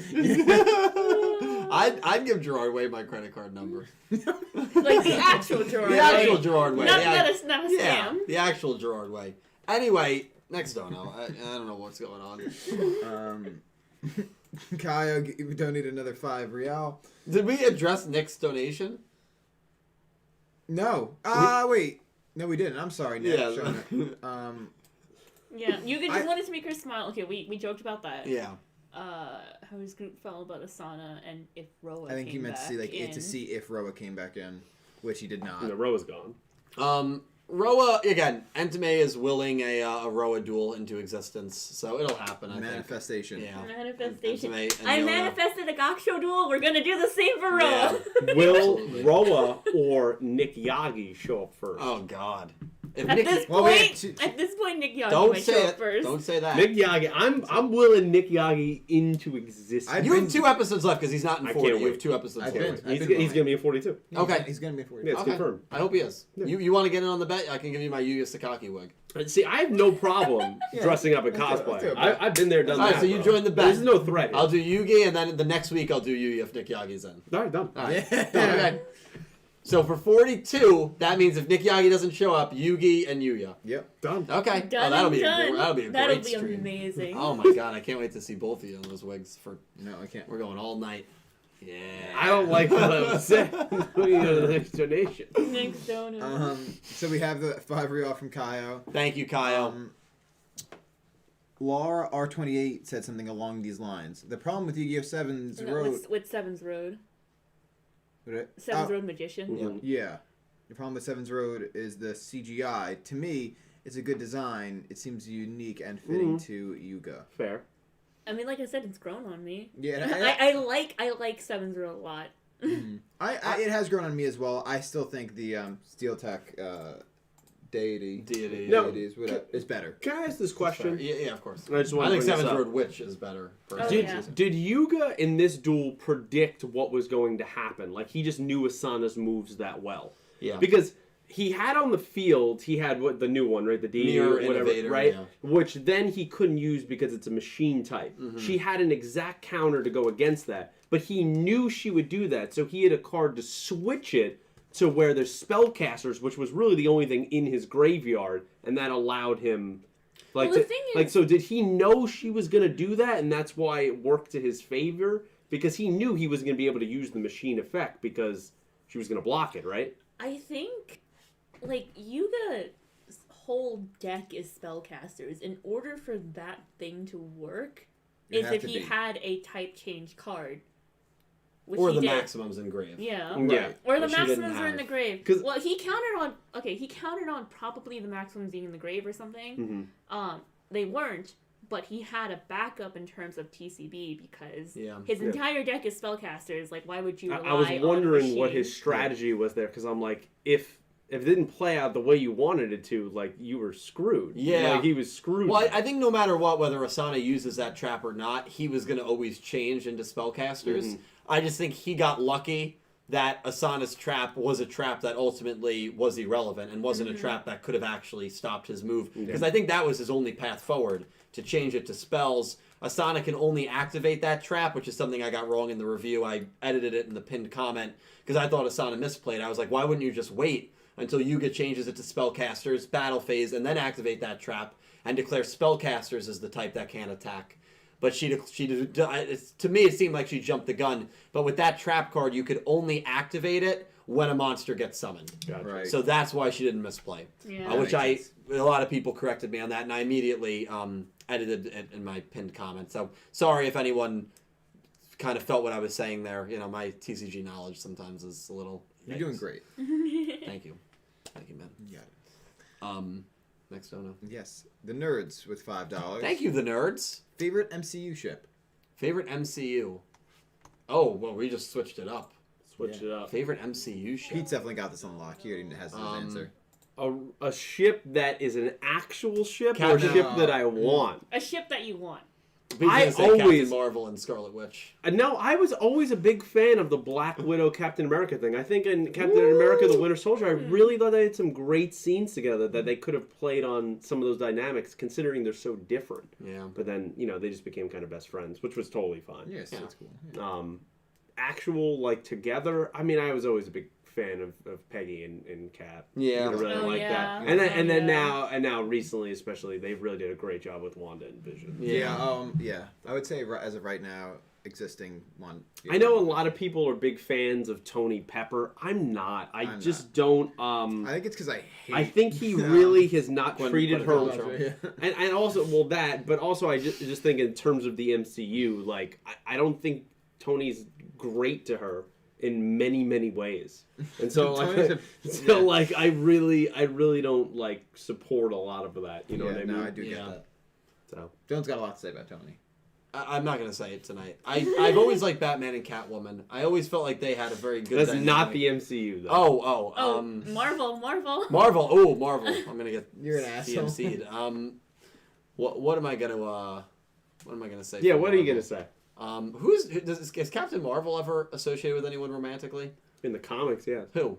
James Rhodes is a big one. That's War Machine. Road Dogg. War Machine. Yes. Road Shark. Dylan's losing He's it. Dude. losing his mind. You go. You go. I'm gonna say that it's gonna be basic now, especially with the show. But I like the Wanda and Vision dynamic. They really did a good job with They that. did, yeah. Even further back than like the show, like they did a good job the whole The time. Paprikash in Captain America Civil War. Yeah, exactly. Yeah, they have their moments. The guy from D-Generation X, Road Dogg. Is that his? Yes, yeah, that was one of the people of D-Generation X. Is that who you're referring to? No. Okay. What about you, Entame? Are you into the MCU? I mean, I've watched all the movies. I don't think I have any particularly strong opinions on anything. That's fair, actually. Like if I were to go with like the canon stuff, probably like Peggy and Cap. It's love just Peggy. It's classic. Just classic. so. I also love Peter Quill and Gamora. Yeah, there's some moments there. There's some moments. There's definitely some. they have Obviously, when some she moments. comes back, then it's not. But like, Why? Because she needs him right in his when she doesn't no-no. remember him. Yeah. Well, she don't remember him because at that point they had met yet. Yeah, they had right, exactly. Yeah. That was So that sucks. pre 2014 Guardians. So yeah, there's some no. great relationships in the MCU and there's some not great ones. Black Widow, Hulk. Come on, but dude, don't you do know, Bruce like that. you know, No. to each his own. They Great question. really sidelined Black Widow. Well, yeah. Yeah. But will she return? We could find out in June. So we'll see. Oh yeah. Yep. So we'll see. Anyway, next dono. Next dono. We have another 5 real from Kyle. Thank you, Kyle. Matthew the Hero said, Dylan has a Galantis zigzagoon in his head. Oh, Galarian. Galarian. Yeah, you have the Galarian. Zigzagoon in his head. I agree, and it is evolving while the life goes on. So like, wow, you know what? You do have Galarian Zigzagoon on your head. You're correct. Wow, that actually. is- The color scheme, certainly. Yeah. But You Oh, might as let me well pull have this just killed the Oh my Zigzagoon God. and put it on your my head. Lord. Yeah. Yeah, that's it. next First of dono. all, it's adorable. Next dono. I'm done looking. He definitely wore it better. I love this. I'm gonna get this tattooed on my body somewhere. Yeah. I'm gonna get Dylan tattooed like that. Yeah.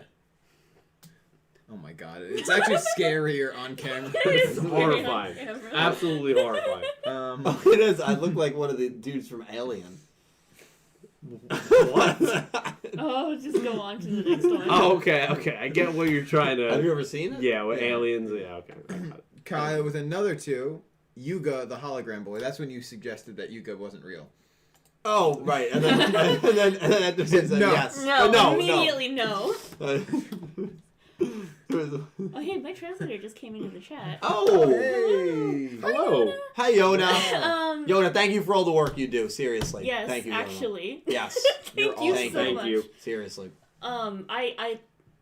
I would not be doing the quality of work that I would be doing without you, and I mean this sincerely. That's adorable.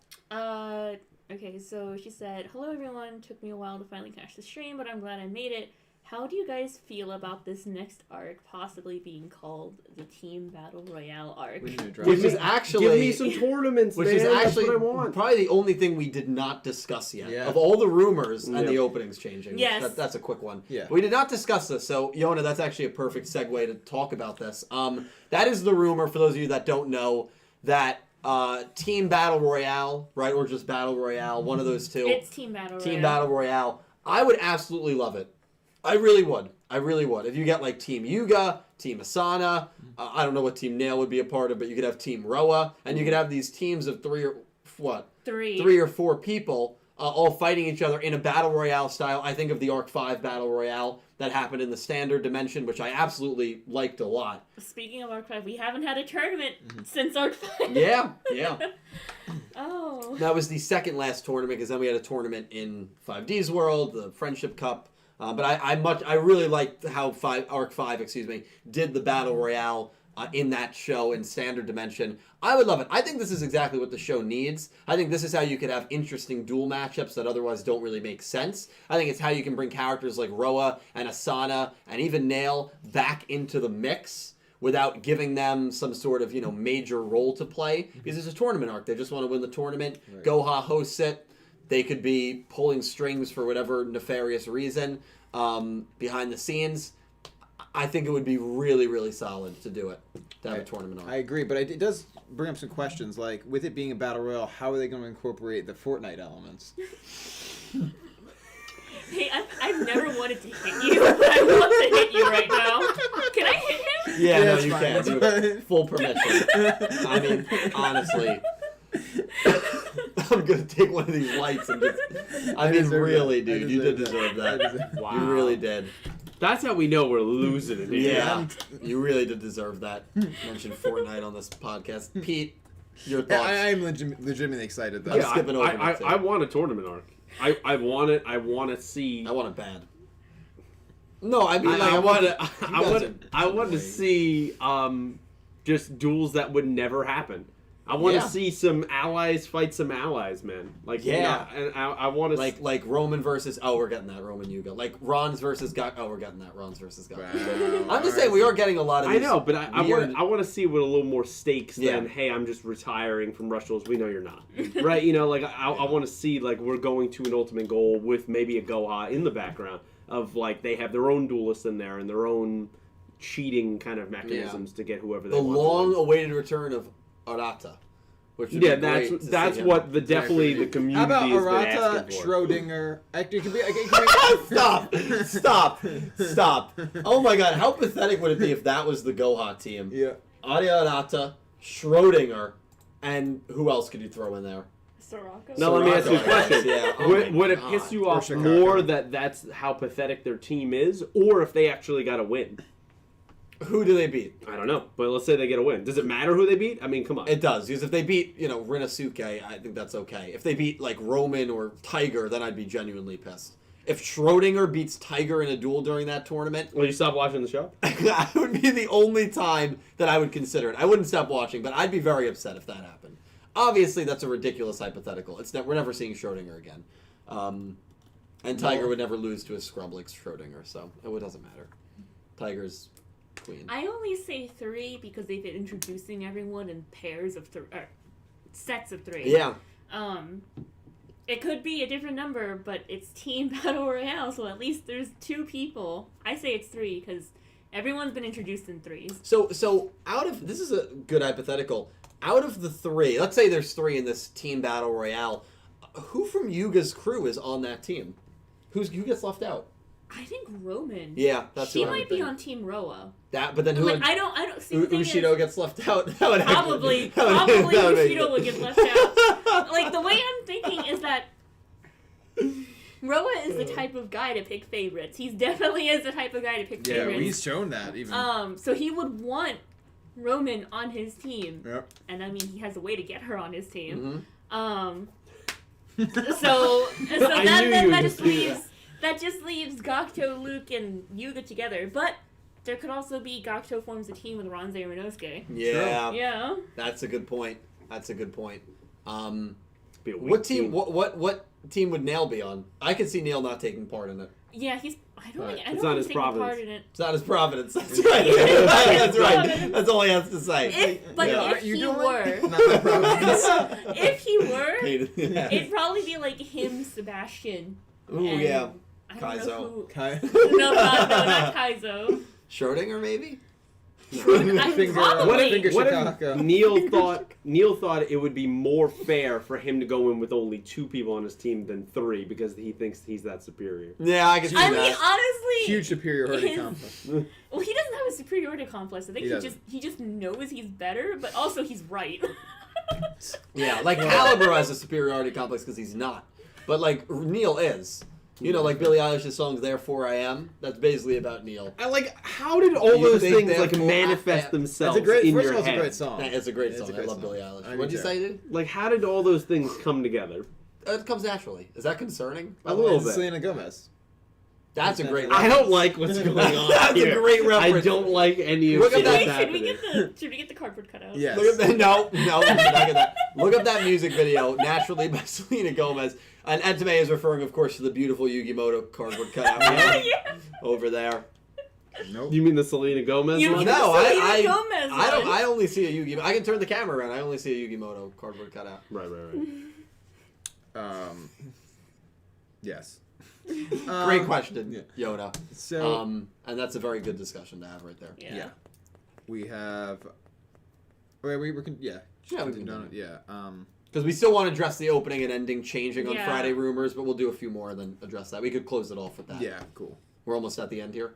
Yeah, We still like have a 10. couple, Yeah, like yeah. 10. Okay. Thank you guys so much, by the way. I can't say how much it helps and it means to me. Electric Heaven with $10 Thank you, Kevin. Thank you so much, man. What are your opinions on the past characters that appear in Arc 5? I like them being an alternate version. I like them being alternate versions, but apparently people didn't like that. And some even say they ruined Arc 5. I believe Arc 5 would have been better without the legacy characters. I also believe the same. Like, obviously, when they were first revealed, everyone was so hyped. Yeah, and Like, it got so many it got people so back many into the people show. It did into what it- Arc 5. yeah. They're like, oh my god, it's the legacy characters. And I was one of them. I was like, oh, this is so cool. Me too. I think what happened was, I mean, like, one, the writing in Arc 5 was a mess, but also, two, they were so different than what we were used to, that it just made them, like, weird. like, if you're being served, like, let's say you order a steak, you like it medium rare, Mhm. but they serve it to you well done. Yeah. And it's like, you're still eating steak, but it's not the steak you wanted. Great comparison. Very I mean, good. that's a great comparison. I mean, Crow was the one that really stood out. I felt like his personality was very different at times than his 5D's version. Sometimes, like, you could see some of the original in, but I think all of them were just... Jack was... Like, especially with, like, how comedic he is in the later seasons of That's true. 5Ds, but in Arc 5, he's, like, so serious. He's very similar to how he was early Yeah. in 5Ds, yeah. And Which that is not doesn't the- change. Yeah, no, it doesn't. And that's not the Jack that we all remember from 5Ds, because if you watch 5Ds, you remember how he grew and developed into a more lighthearted, but still serious character. And so, yeah, to see him like that was a little jarring. I actually thought Jack was probably the best done out of, like, I mean, the GX characters were done They were- horrifically. They were completely different people. Yeah, and, I like, get that's that. the thing, like... I mean, Edo you're didn't win a expecting- duel. Yeah, you're Yes, you're haven't checked the, expecting a different... link You're at some point. expecting the original. And then also, at the same time, because you have these wait. legacy characters, they just steal the spotlight from the original Arc 5 characters. Yeah. So it's like, why care about what... I don't know, what Shingo or what Shun is doing when, I don't know, Edo is on screen. Like, why... Like, Yeah, we yeah, have exactly. more of a Mhm. connection to these past characters. Like I said, at the time, I was also very excited, so... But, you know... Well, in the Friendship Cup, Crow beat Shun, right? Crow beat Shun. Yes. Like, you know, I don't know, those kind of moments I felt... Yeah, Nixie? Oh, I thought you were going to say something. Those kind of moments I felt like it did take a little bit away from the main cast of Arc 5, which was powerful. I mean, Shun, I used to have a poster of him up at somewhere over there. I loved Shun, one of my favorite characters from Arc 5. And while you have all these legacy characters dancing, you have great characters like Akiba Reiji just sitting in the throne room in Synchro, not doing anything until that final duel. And so... Although the Reiji thing was mainly due to his voice actor. That's so it true, it yeah. wasn't like... What happened with It his was voice unfortunate. Crazy busy. He was so busy. And also, Yeah. I think at the end of 2016, which was like towards the end of Arc 5, he had some sort of throat infection and had to get surgery. Jesus. So that was just a thing. Yeah, that's true. But they had a lot of characters. That kind of overcrowded the and I think, again, overshadowed the Arc 5 characters. Mm-hmm. And then with the GX characters, I mean, Asuka and Edo did nothing. From a dueling perspective, they did nothing. They didn't win a single duel. I mean, Asuka beat those 3 no-name grunts in Fusion. That was all. That was all they did. That was it. Didn't do a second Zexal character. You were barely in Heartland compared to how long you were in Synchro.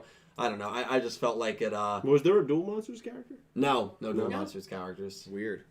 Weird, yeah, but I think that would have. You want to talk about really overshadowing? Oh yeah. I mean, it really would have overshadowed. Yeah, I mean, Reggie was the rival. I mean, he was like the revolver of Arc 5. Right. And Reggie was great. I'm probably my favorite Arc 5 character. But yeah, good question, Kevin. And the legacy characters are always an interesting point of debate. Yeah. And that's why I'm happy, actually, that Entame is here, because obviously she's seen Arc 5 as well as me, so she can talk about it. But I think we're both in agreement that it did take a little bit away. Really interesting move, and I think if it was executed a little better, it would have paid dividends. I just think the execution, as I feel like you probably agree, was a little...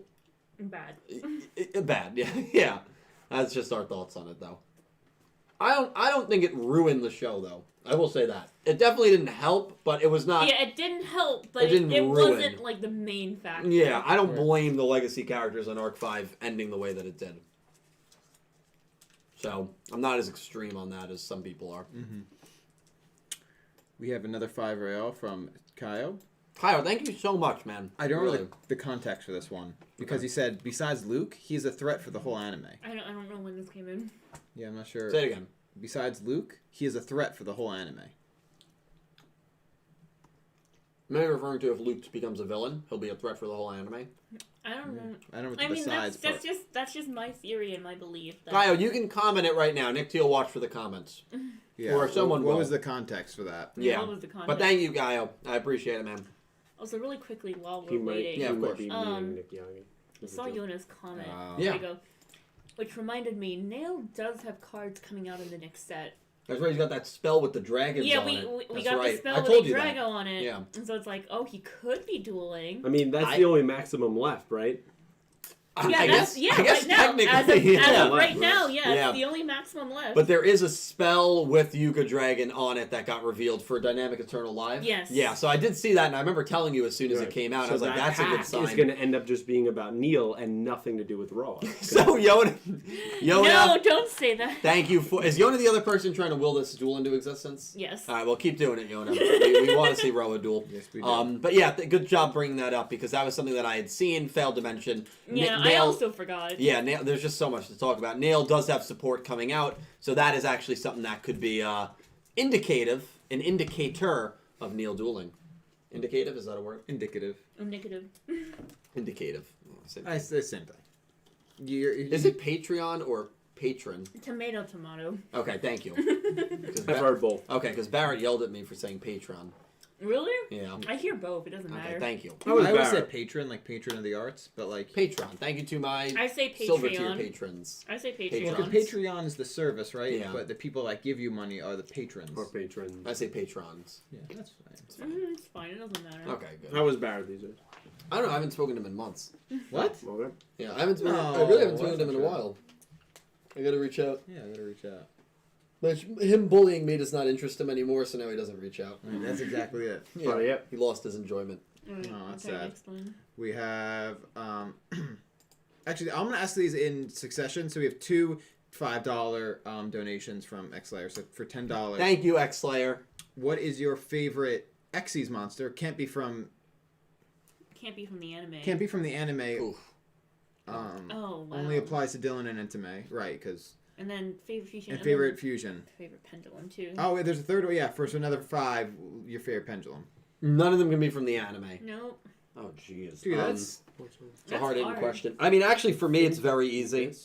I'll go first because it's two of my legitimate favorite cards.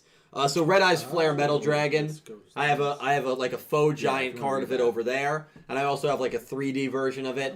Red Eye's Flare Metal Dragon has always been one of my favorite Xyz monsters. I would kill to see that thing animated with like a summoning chant. Oh, That- yeah. that's why They gave a summoning chant to Red Eyes. Yeah, they did. That's why so badly I wanted to see Atticus Rhodes show up in Arc 5. Probably the only person who wanted to see Fubuki in Arc 5, because I knew if he showed up and he was attacking Heartland, similarly to how maybe Dennis attacked Heartland, he would have Xyz monsters, and he'd probably use Red Eye's Flare. So it's a shame we didn't get that. That's my favorite Xyz, never in an anime. And then my favorite fusion, which is also right up there with Red Eye's Flare as my favorite fusion, is El Shaddoll Construct.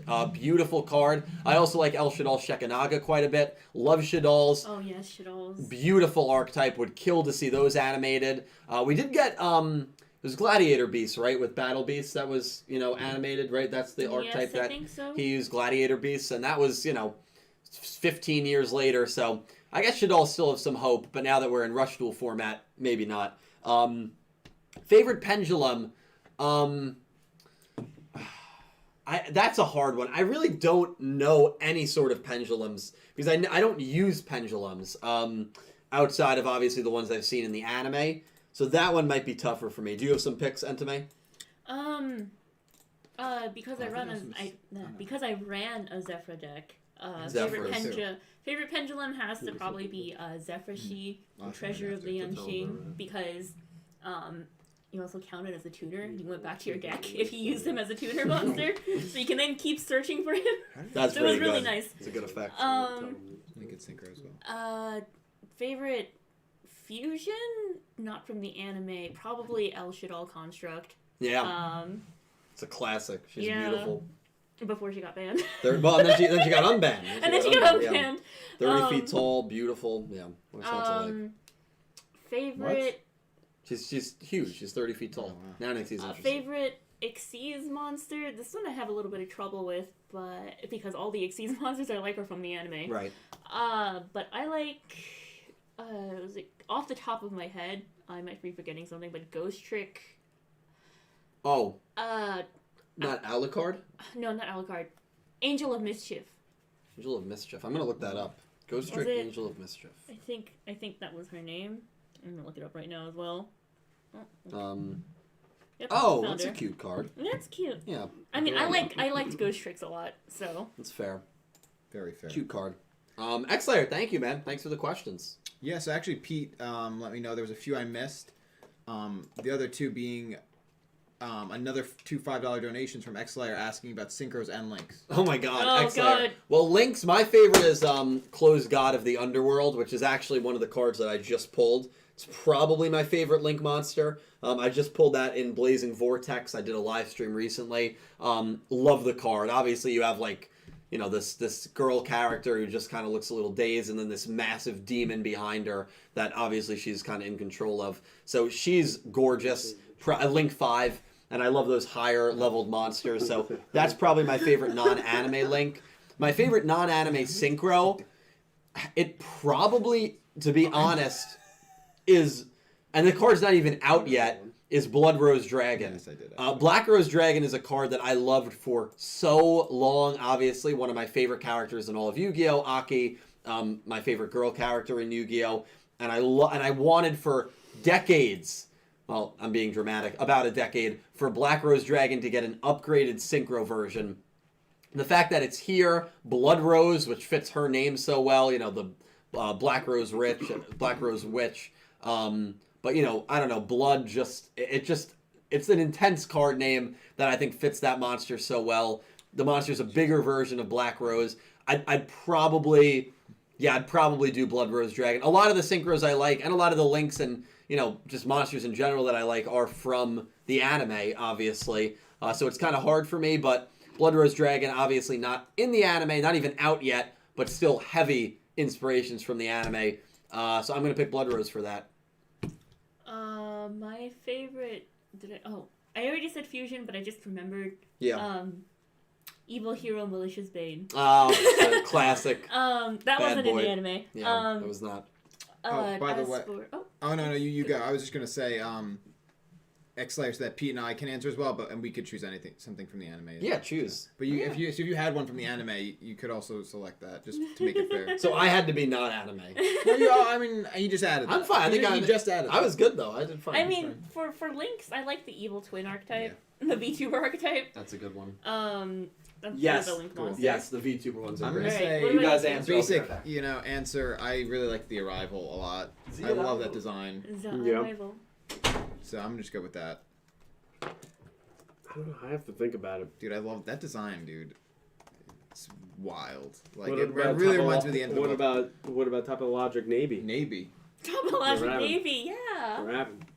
Where is When it? are we getting it? Exactly. That's my concern. That's the most hyped monster. Topologic Navy. Topologic Navy. Let's get it. Show Yeah. the support. He just left, huh? No, he just left. Probably using the bathroom. Well, and in the meantime, I actually missed one another asking about ritual monsters. You have any favorite there? Oh, the Gishkis. I love Gishkis.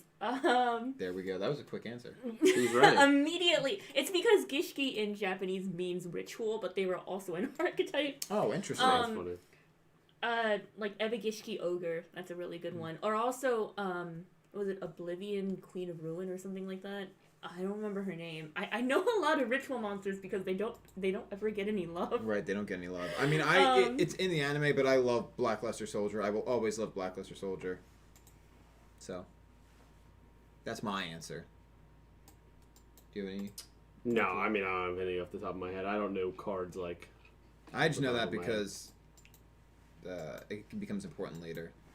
Dragon Master Knight and all that.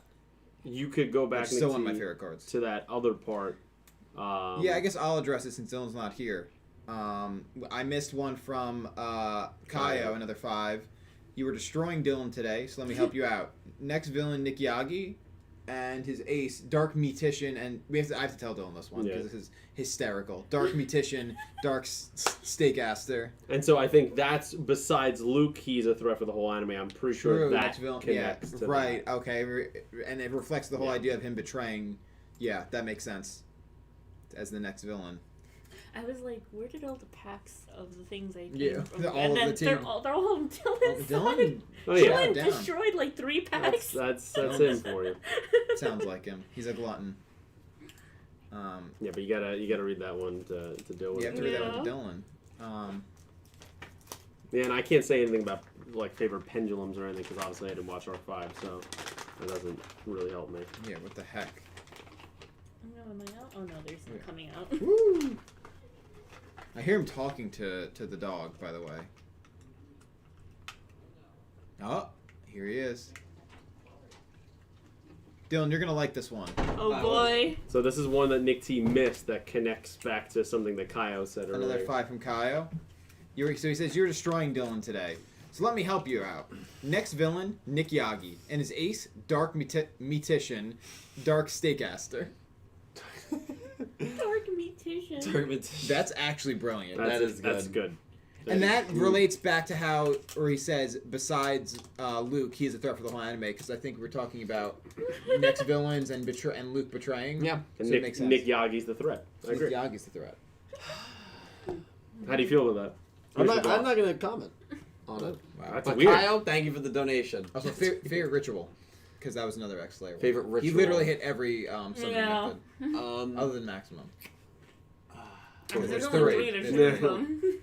Make one up. That seems to be the nature of the maximum. Pick one up. Favorite ritual.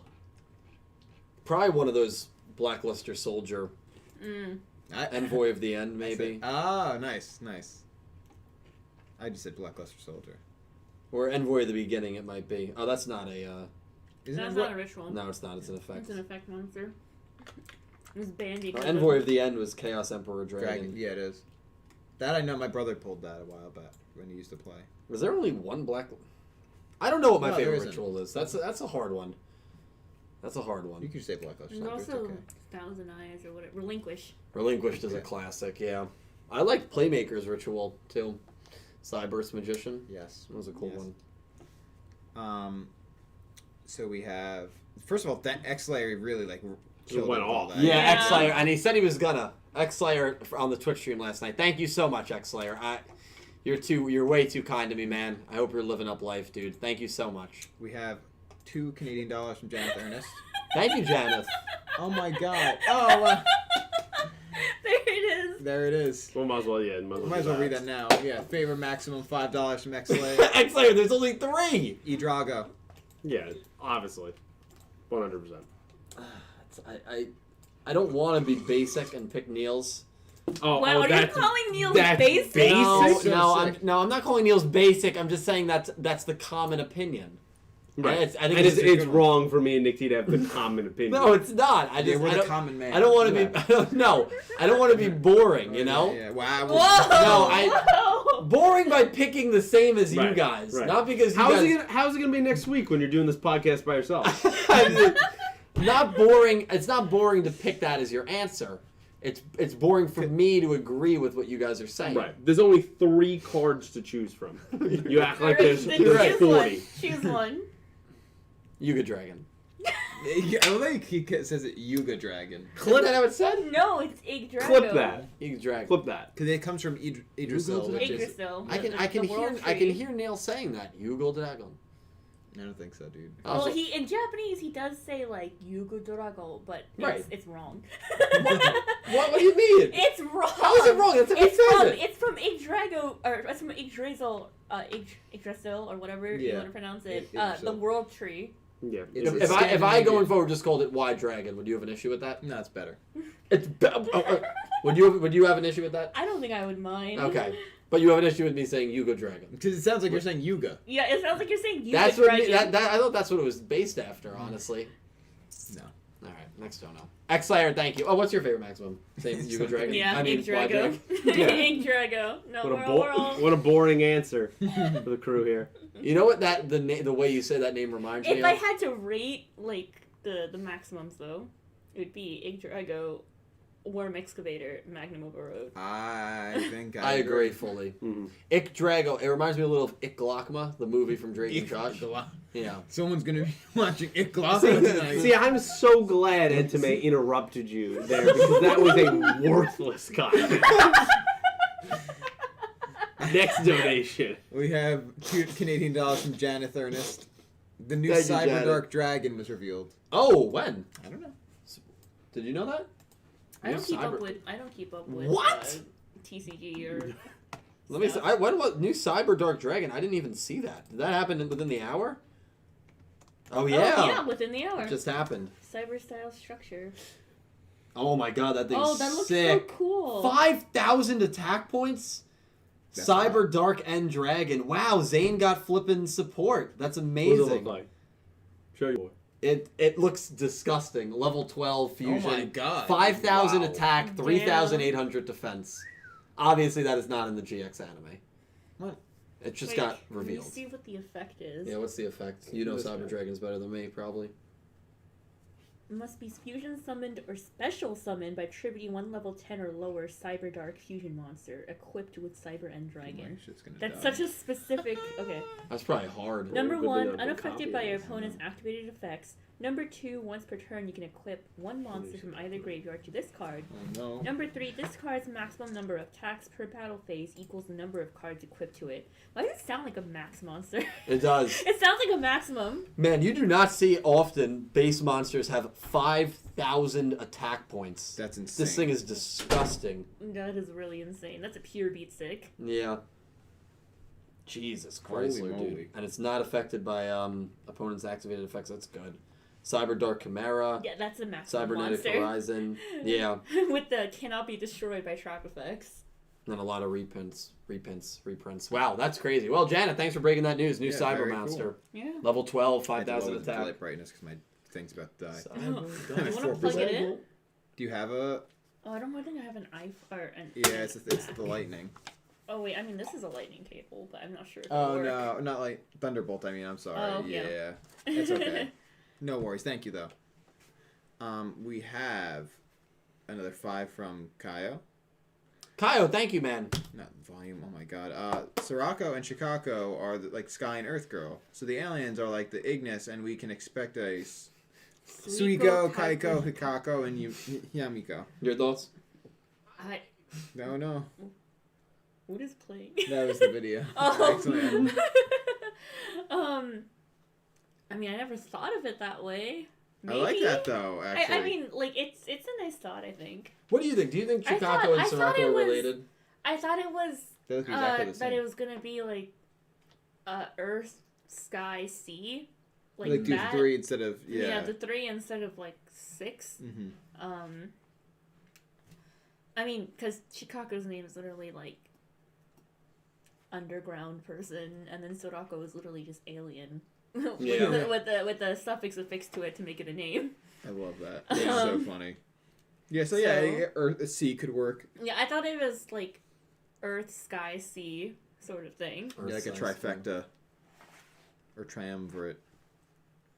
Yeah, it's an interesting theory there, Kaio. Like Thank that. you for the donation. Yeah, love it, dude. Heck Thank yeah. you, man. We have $5 Canadian from Solid Snack. Sora, what's going on, man? Thank you for coming by. Cool episode. Rip maximums.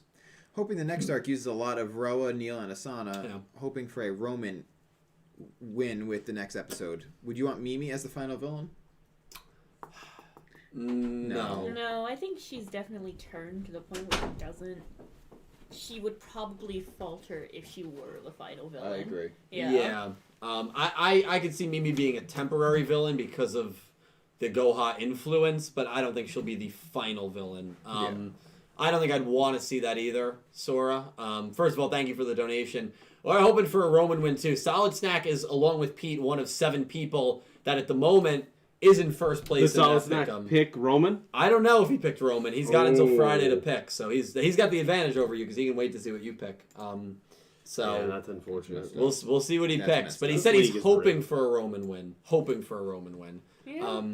We'll see. I thought it was a good episode though, and yeah, rip maximums. I think we're getting a new summoning method this arc. That's my prediction. Wow. I don't think so. bold. They still gotta show maximums. There's only 3 of them. That's true. And they're so hard to make. Yeah.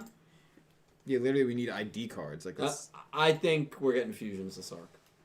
That's my bold prediction. This may be like a hot take, but I don't want Yeah, any it's not. of the summoning No, and I methods remember from you said Master that. format to make Yeah. it into Rush. Like, I don't want any of them. At most rituals. Because they don't really get any love. But even that, I'd be a little apprehensive on. But I would allow rituals. Yeah. But So, I don't want any of the extra deck summons from Master format. so you just want it to be a completely brand new game. Yeah. Which is fair. I think that's fair. Yeah. That's fair. It's fair. That's fair. We have $20 from X Slayer. $20. Dude, he just X keeps Slayer, saying, dude. Ooh. Jesus Christ, man. X Slayer, thank you so much, dude. I didn't even care about the art style change that Sevens changed. Looking back at Pokemon, when the art style changed from X, Y to Sun and Moon, I thought that series was going to be trash, but it turns out to be one of my favorites ever. That's a good point. And that really, X-Slayer, first of all, thank you for all the donations tonight. You've Yeah, been madman. insane. You are a madman. Thank you so much. I think that speaks to the old don't judge a book by its cover, right? Absolutely. Mhm. I haven't Yeah, seen that's Sun and old Moon, but true. I heard it was enjoyable. Oh, I've seen Sun and Moon. It's really fun. Yeah. Like There we go. it's got the charm of like the Pokemon charm where your Pokemon don't just fight battles, but they exist in like a normal domestic space as well, Yeah. and it's really cool because Yeah, I like that. people want that for Pokemon. Of course, especially for Pokemon. You're like yeah. Brock the Pokemon breeder, you know? Yeah. Yeah, it's like more slice of lifey. There's still like him challenging the leaders of the islands and stuff like that. Yeah. But like that. I liked Sun and Moon. I really liked it. There's a big marriage proposal, right, that happens in that show. Doesn't one of the guys propose to one of the women? Kukui Yeah. proposes to his. I mean, he's already married in game, but in the show he wasn't. Right. That's cool. That's really cool. We'll Sounds see that nice. I have with to watch maybe Mimi and Galliant. I don't know. We'll see. We will see. Next don't know.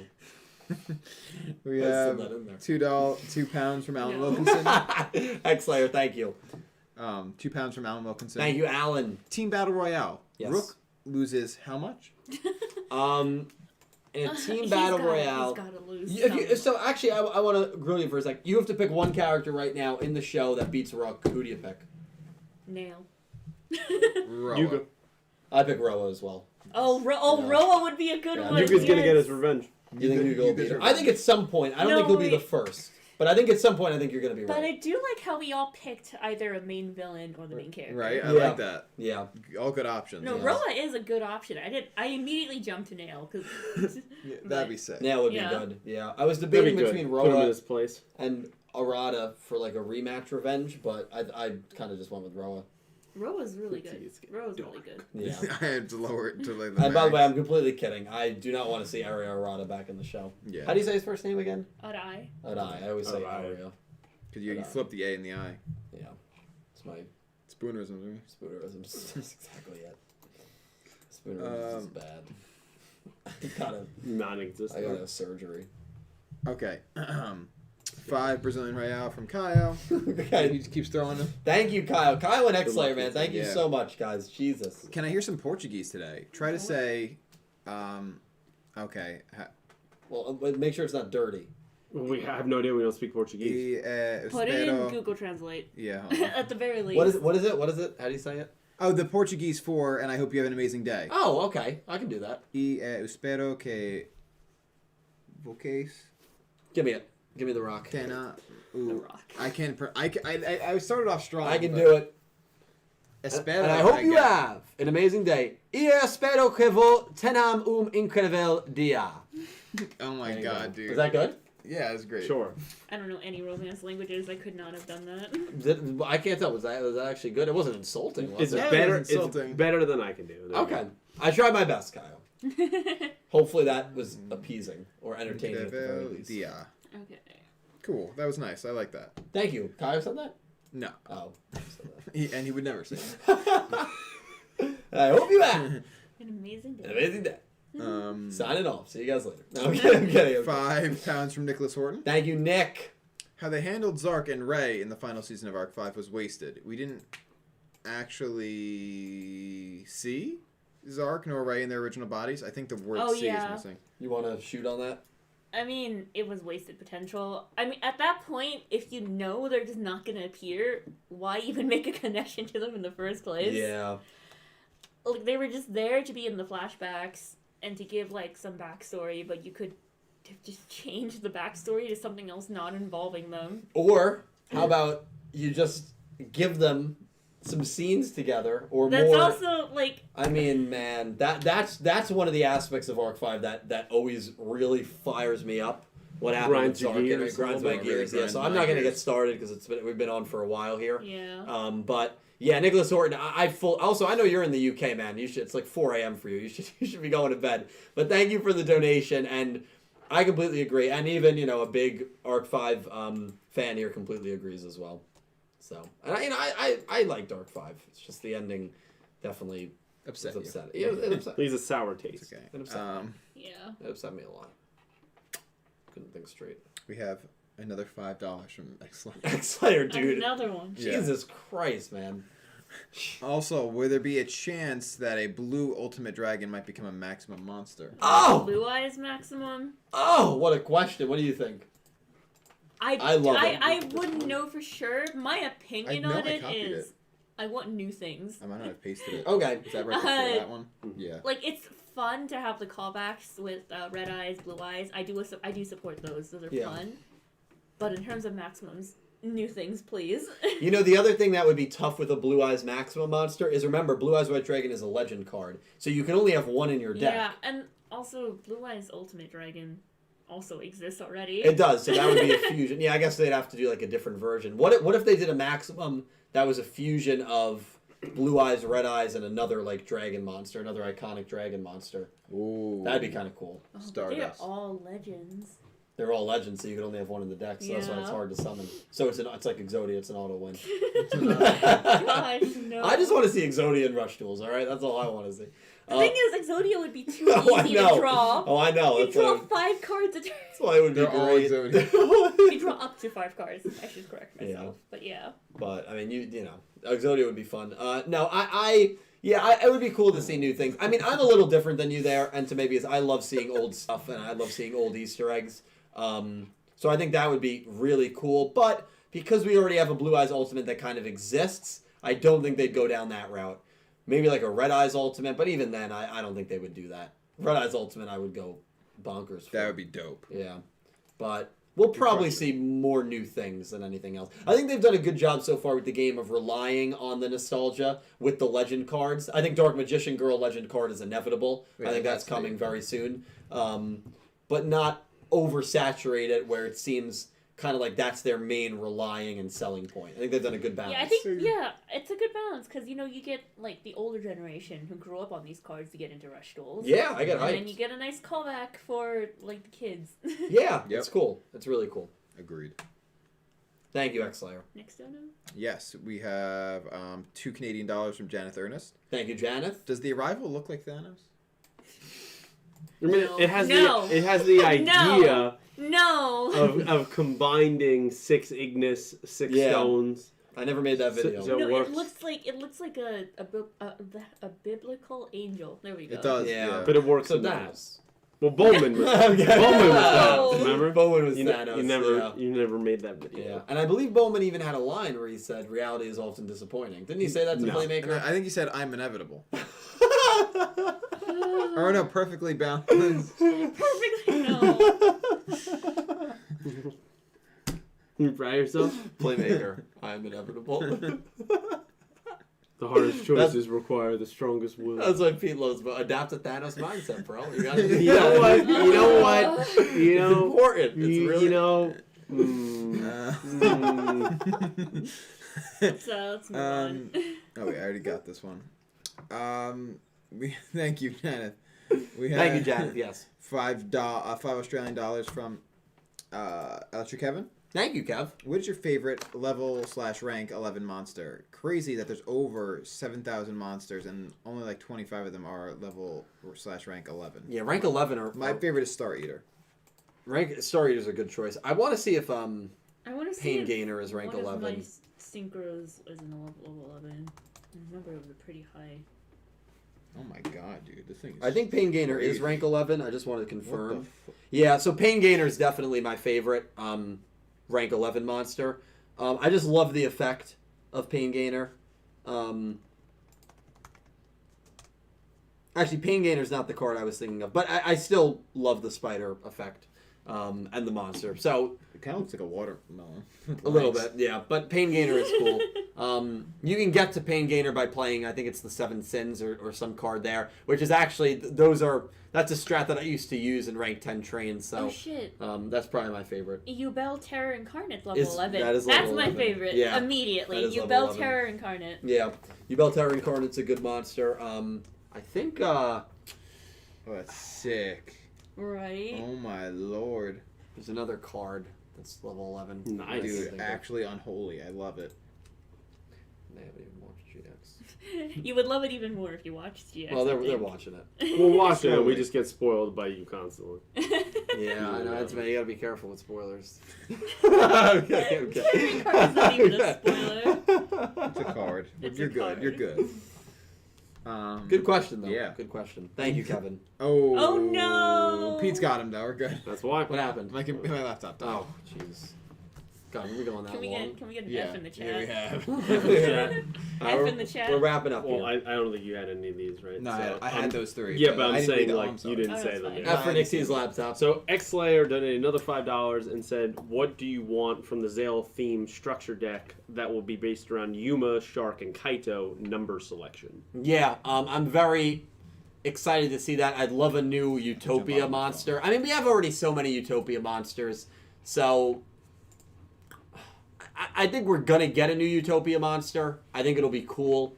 You know, I felt like we had a lot of Cyber Dragons. We're getting a new Cyber Dragon monster. I think to see an upgrade of Kaito's Galaxy Eyes would be cool. Another card that we have a good amount of upgrades from. But, yeah, I mean, those are really the only things that I can think of off the top of my head. I mean, maybe, I don't know, Shark's monsters to me weren't as cool as Kaito's and Yuma's personally. So I would want to see one more Utopia upgrade. Maybe it's just something ridiculously overpowered. And I'd like to see a Kaito Galaxy Eyes upgrade as well. I think there was just only so much they could iterate on the concept of sharks. Yeah, well, that's like, true. I do think his monsters That's were true. cool, Yeah. but they weren't, like, very original. They were, like, one shark, but as a ship. Right. Not one, but two sharks. Yeah. Yeah, no, you're absolutely It's right. literally the Dr. Seuss book, One Fish. Yeah. Yeah, One no. Fish, Two Fish. That book was Shark's deck. Yeah. I mean, it really was. So, like, you know, I'm more excited to see what Yuma's upgrade or Kaito's upgrade might bring. But I I would go really crazy with a Galaxy Eyes upgrade. I know Neo Galaxy Eyes Photon Dragon is an awesome monster. I think we're going to get a new Galaxy Eyes, so stay tuned for that. That would be nice. Yeah. Although I'm more of a fan of Misael and Tachyon Eyes, Yes. so I'm not looking forward to, or I'm not expecting too much from the new Yuma Shark Kaito box. That's fair. That's fair. I think Galaxy Eyes would be cool though. Yeah, I wanted to see what rank that was. It was only 8, but yeah. Or maybe if they make Zeal 2 a monster. Yeah. Oh my god. I love right. Zeal 2. Yeah. I had to back it up. You know what they could make a card? The Closed 8. Remember that? Oh. The Closed 8 was a card, so they did a summary for Zexal, an official summary that said Alco, a mysterious character, shows up and gives Kaido the Closed 8 to try and give to Yuma during this Barian War. Yeah. A character named Alco never appears, and the Closed 8 never appears. That's so like kinda that creepy actually. It's very creepy because like that was something that they were clearly going to do 2 weeks out, and they changed. And that's one of the best arcs, by the way. I love that arc, and it had so many last-second changes, and the fact that it was still executed so flawlessly was great. I'd love to see the Closed 8. That's kind of an out there prediction, not prediction, an out there want that will never happen. The Closed 8, give it to us. The Closed 8. The Closed 8, baby. Kaio donated another 2 Brazilian. Thank you so much, Kyle. And said Jesus. Drone will somehow get in Otis final villain. Oh. So if it's not his helmet's not already a drone, what if the drone lands onto Otis? Final villain. I don't know. I don't even know whether he's corporeal. You don't know if he's alive. Yeah, that's Yeah. true. Well, That's I a good wouldn't word. say whether he's alive, but whether he's corporeal, meaning whether or not he's actually hologram Yeah, right he's now. like if he So has how an can the actual drone body. possess a hologram? I gotta be honest with you. I'm so happy you said the definition of that word because I was It basically means physical body. yeah, I Physical was body. Yeah. lost. I mean, my Yeah, God. no. Vision used it in WandaVision. But what is the apple bottom jeans if not for the boots with the fur? That's I think it also- was more about the ship of Theseus. That's that's also what Vision Are you said in familiar the with the show. Ship of Theseus? Yeah, Of course. that's Obviously. that shot for shot is actually right out of a comic book page. I Yeah. love that. That shot made me tear up. That was just so the choreography in that shot was insane. It was just a good shot. It's a good show. Thank you. Next Cool, donation. Thank you, Kyle. Nicholas Horton donated £10 and Thank you, said, the XYZ arc of the Pokemon anime had the best villain arc, Team Flare, and the first 48 episodes were the first season for this soft reboot of the anime of Pokemon's journey is now dubbed on Netflix. That's awesome, Nicholas. Oh, that's nice. Yeah, Nicholas, thank you for the donation. I've heard that the Team Ric Flair arc was a very good arc in Pokemon. Now, have you watched XYZ? Yes, Do I have. you remember Team Flair? Vaguely. I mean, I watched XY like in and out, Snuck in. basically. So Yeah. I remember it was a good arc. I also remember Nature Boy. From what? Excuse me? Ric Flair, that's what you said. No, I said No, Team Flair. the first time you said it, yeah, Team you Ric said Flair. Team Ric Flair. You're not sly, man. Yeah, that guy almost hit Calibur's I don't brother with believe his car. him. I don't believe I believe it. Nah, I don't believe him.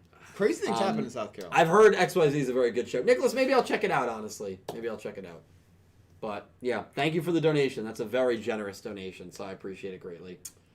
X-Slayer donated another $5 and said, does X-Slayer. Yuga's deck kind of bring references to the previous protagonist? Like, for example, the magician elements are references to Playmaker's Code Talker. Huh, so I What? don't know if I get that reference. I do get the I didn't hear reference. that. Do you want me to reread? Yeah. Reread please. it. Reread it. Does Yuga's deck kind of bring references to the previous protagonist? Like, for example, the magician elements are references to Playmaker's Code Talker. The magician references, spellcasters were like actually are a reference not to Playmaker. If anything, Playmaker is a reference to the original Yugimoto to Atem. I'm sorry to interrupt you. No, go ahead. I always felt like Seven's Road Magician and Seven's Road Witch They're kind just of continuing the trend, you know. with like Dark Magician and Dark Yeah. Magician Girl. Yeah, that's there's kind always of like a magician, and then there's a magician girl. yeah. Saw it in Zexal. I think that's definitely more of a reference to Yugi rather than Playmaker personally. Just it's like a series trope, you know. Like Yeah. there's been some variations, and there's been series where they don't do that, but it's basically a pretty common trope. Especially recently. Like I don't Yeah. think 5Ds and GX didn't really do it. No. But from Zexal Zeal, on. yeah, they had Gaga Magician, Gaga Girl. In Arc That's 5, the- they I didn't. know. They didn't do the girl magician, but they did the two magicians, astromancy and chronomancy. Chronomancy, yeah. Time and space. Yeah, time and space. Said that very... And then, of course, you had Yusaku with his What? paladin spellcaster things. Yeah. I don't know what they're called. Yeah.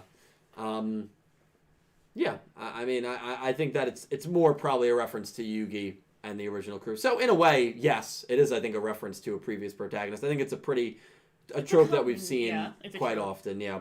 But yeah, X-Slayer, man, thank you for the insight and the question, and thank you for the donation. So that's the end of YouTube donations. I believe there's about 4 or 5 link donations. Thank you, guys. So I mean, wanted to jump you on guys there. just went insane Yeah, tonight. they popped off, as the kids say. Yeah, It should start with Mega Kariba. Oh, yeah. Oh my god. Oh, there's so many We've super. been live for over 3 hours. Okay, wait, those are all the me supers. too. Oh my god, I just had a heart attack. I think Me one's too. by Oh, there we go. Limestone, one's Mega Yeah, Karibo. Mega Karibo, thank you. And again, using the link, I do get a bit of a much larger percentage. So thank you for using the link. Mega Karibo, thank you for the $6.66. Thank you for the devil donation. I really love how Asana's character arc ended. She's one of the most interesting characters, antagonists in Yu-Gi-Oh! And she honestly carried the arc for me. Yuga continues to surprise me, and he's a really interesting and smart protag. Yeah, I'd agree with that. Agreed. I very much Heavily agree with that. agree. Yeah, Yes. heavily agree, Agree. Mega Karibo. Then Mega you- Karibo, thank you for the Then you donation. should have Church should be the next one.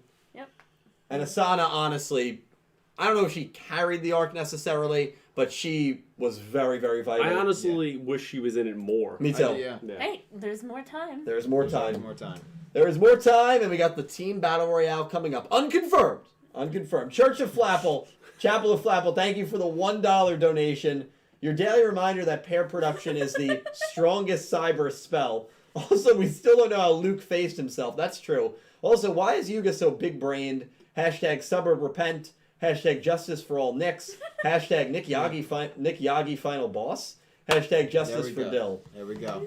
Dude, that's Oh, it's Chapel. happening. Yeah, Church gets it. It is happening. Thank you, Chapel. Chapel. Excuse me, Chapel. Limestone, thank you so much for the $5 donation. I seriously appreciate that, Limestone. I would love to have a spin-off series with Tiger. Yes. Yep. Oh yes. Yes. Or even a short one-shot manga chapter with her. She is such a badass. Yes. She absolutely is. She's awesome. She really is the antithesis of what a lot of Yu-Gi-Oh girls are, and I think that's just what I'm drawn And to. she's strong, but she's also comfortable with being a woman. Yeah. Yeah. Which is legitimately. sometimes like they make girls that are like, no, I'm a total tomboy, and like, okay, that's cool. But- Yeah.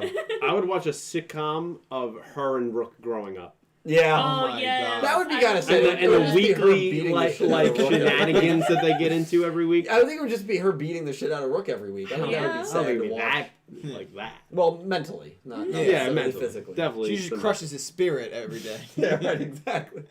Actually, yes, make that a show. Yeah. Here's a new Dylan account. is- Dylan is a storyteller. Thank you for the $3 donation. How many made-up stories has Dylan made? Oh, tons. I can't so answer many. that. Too I don't many. think I've made that many made-up So stories. many. Oh, you don't. We could have a whole podcast about that. I am a storyteller. It's funny. I call myself a storyteller a lot. You do. Yeah. So They would listen to him. they were listening. Dylan is a storyteller. That's all I got. I Hey. don't know if you have another one. No, thank you for the the $3 dono. Guys, Oh, we have the opening. the opening. Yes. We're going to address this real quick. I don't think we really need to spend too much time here. There are rumors that the opening and ending is changing on Friday because we're entering a new arc, and I guess Django was not singing the opening like he was singing when we first met him at the end of 39, so that's where a Yes. lot of theories came from. We'll go around the table real quick. Is it going to change in episode 40? No. No. I wanted to, but probably not. No, and we kind of talked about this a little bit before the stream started. Yeah. I would think, and I think you probably agree with this, that they would probably announce it. They would definitely announce it. Yeah. And the perfect place to announce it would have been in the Animedia magazine issue where they did the interview with Luke's voice actor. Right. But they didn't. So I think we would have ample warning beforehand if they were going to change it. I would be absolutely floored if the opening and ending changes. I don't see it happening. You know, I would love it. I would love it too. if they actually did change it and just Yeah. didn't tell us. Yeah. But I don't think it's actually changing. No. I think we are going to have a 13 episode arc here, and then at episode 53, I think that's when it will change. Probably. a full Yeah, year of airing. yeah. That's when it will change. So just some rumors going around. If you've seen those, none of us buy into them at all. But we'll see. New studio, maybe they'll go about it differently where they won't announce it. Yeah. I think that's still crazy. They announced all of the special endings, like the Luke version, the Yuga version, the Gokto version. Yeah, they announced the So- Roa special ending for episode Yeah. 13. So So- I don't see it happening. I just Yeah. don't. I think we'd get more of a heads up. Yeah. But yeah, guys, what? X-Slayer donated another $5. Thank you, X-Slayer. I mean, Jesus. the sorcerer cards that Yuga uses, they are kind of like a reference to a Playmaker Code Talker's monster. I can kind of see that. I'm trying to think of all the sorcerers he used. I can think of the blue one. Aqua Sorcerer. Aqua Sorcerer. Chaos Sorcerer, Light Sorcerer, or some Dark Sorcerer, Light Sorcerer. That was it. I guess in the sense of maybe the color scheme, I can kind of see it a little bit. I can't. Like I said, if anything, it's probably a reference to the original Yeah. Yugi. Yeah, I think he. Oh, especially they remind me a little bit of was it Blackluster Soldier? A little bit. Blackluster Soldier is beautiful. He sure is. No, Chaos Sorcerer. That's Chaos what I was Sorcerer. thinking of. Chaos Yeah. Sorcerer. There we go. Yeah. They remind me of that. Yeah, I'd have to look up those sorcerer monsters of Yuga's because I don't really remember them that well.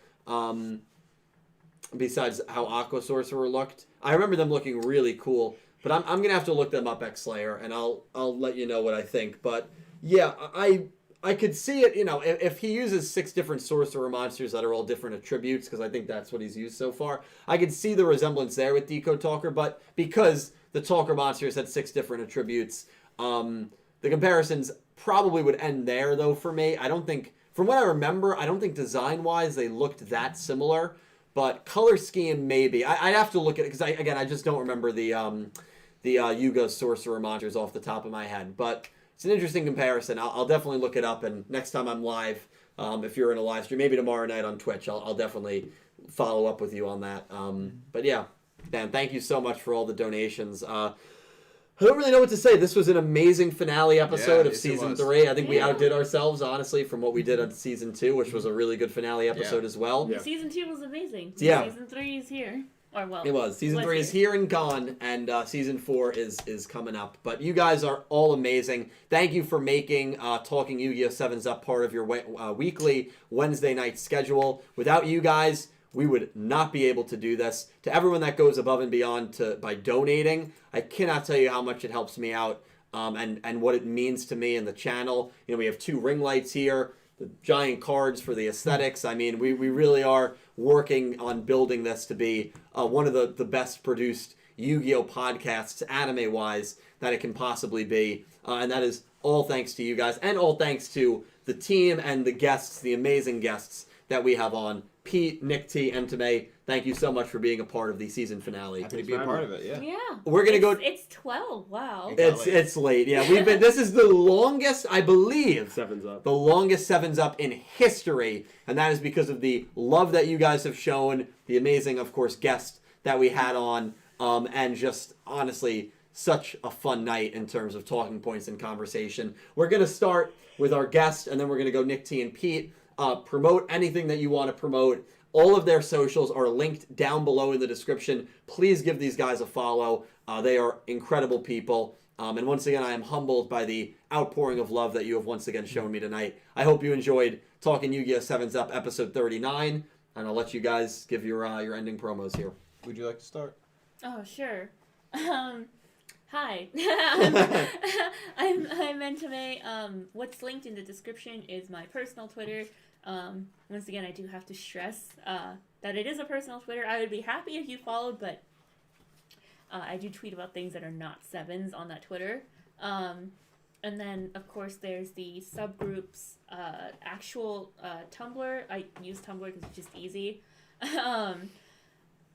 There's an FAQ there. There's a lot of people seem to wait for the pirate sites to put up the episode. I do want to reiterate that we have a Google Drive where you can directly download the episodes yourself. If you don't want to torrent and for any reason, like you can't, or maybe you just don't, or you don't know how to. There's a direct download Google Drive, and it comes out like before the torrent does, because I upload them in order sometimes. So it's there. What else? I manage a VTuber named Shiose. I'm her manager. If you like watching VTuber content, or maybe want to get started on watching VTuber content, highly recommend. Highly recommend. I vouch for that. And I think that's it. Yeah. Thanks. Very cool. You know, thanks for having me. It's Of always course. fun. Yeah, Always it's definitely follow. fun. It's always our pleasure, I- honestly. Seriously. I love Sevens, so I love Yeah. talking about it. So I love coming to spaces like this where we can just talk about it endlessly. Yeah, Absolutely. that's for what it's three for 3 whole hours. for 3 whole Yeah. hours. My Yes. lord. Where are you going to find that on the internet? Nowhere else. Nowhere. Yeah, nowhere. Nowhere. You will never find anywhere talking about sevens this much. I love it. Nick T. So I'm a bunch of places. My personal socials are down in the description, as well as my Instagram for my music project. I play and write music as an artist called Nameling. I put out a record in January that I'm actually gonna. I don't think the link's there, so I'm gonna drop the link right now. My song New Year's Eve is at like 750 streams on Spotify. So if any of you guys stream Spotify, like use that as your streaming service of choice, I implore you. I would really love if we can get that song to 1,000. That's the I was breaking probably one key. 100 of those. You're the requests. bomb. I You're the love best. I love New Year's Eve, Thank you. You're the and, best. and I've linked it to some of my friends. See, that's It's- that. I've got a few friends in You there. guys. See, this is I have great friends who help spread the word, and if you guys could also spread the word, I would love you all so much more than I already do, because it's a lot. You can follow me Nameling NJ on like any social media platform. You can go on Bandcamp if that's how you want to buy or listen to music. I also play in a hardcore band called Mom Fight. We're writing a full-length record. Mom Fight NJ, like everywhere. Bandcamp, momfight.bandcamp.com to listen to our music, or on Spotify. And I stream on Twitch Sunday and Monday nights. Nick Fights Moms. Last night I just did like a sort of a just chatting and played some Pokemon Pinball, if that's what you're into. I kind of just chat with you guys, drink beer, and it's usually a pretty chill stream. Yeah. Been playing some short games in the meantime as well, so it's been cool. Yeah, run a channel. YouTube Coolest Gamers. We just finished up WandaVision. That episode of Dylan and I Yes. for the finale just came out at the beginning of this week. So if you want to check that out, I would really appreciate it. We'll be starting Falcon and the Winter Soldier at the end of next week. Cannot wait. Yeah, so that will be a ton of fun, and there's a lot more for me to come in the future. I'll just say that. And follow me on Twitter at PeteVicaro21. I'm not going to promote any of my stuff. It's all linked down below if you're interested, but I'm sure most of you guys have heard the spiel. Yes. I do want to give a final shout out to the rest of the Entame subs Yes. Please, team. yes.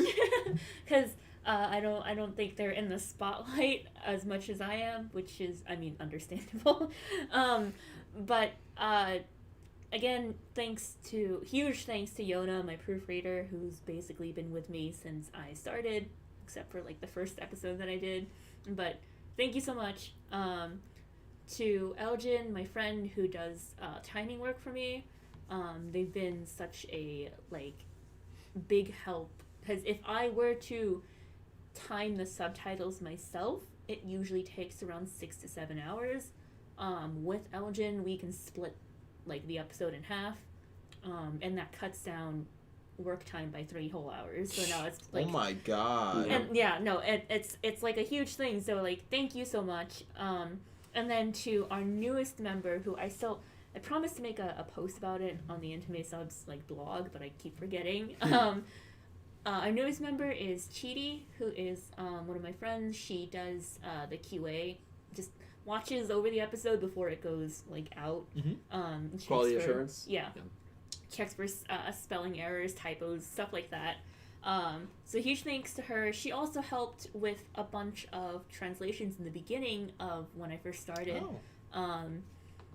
Because in the beginning, like I said, it was a one-man team, but I needed opinions from other people who also spoke Japanese. So she, you're a huge help, and you've been a huge help.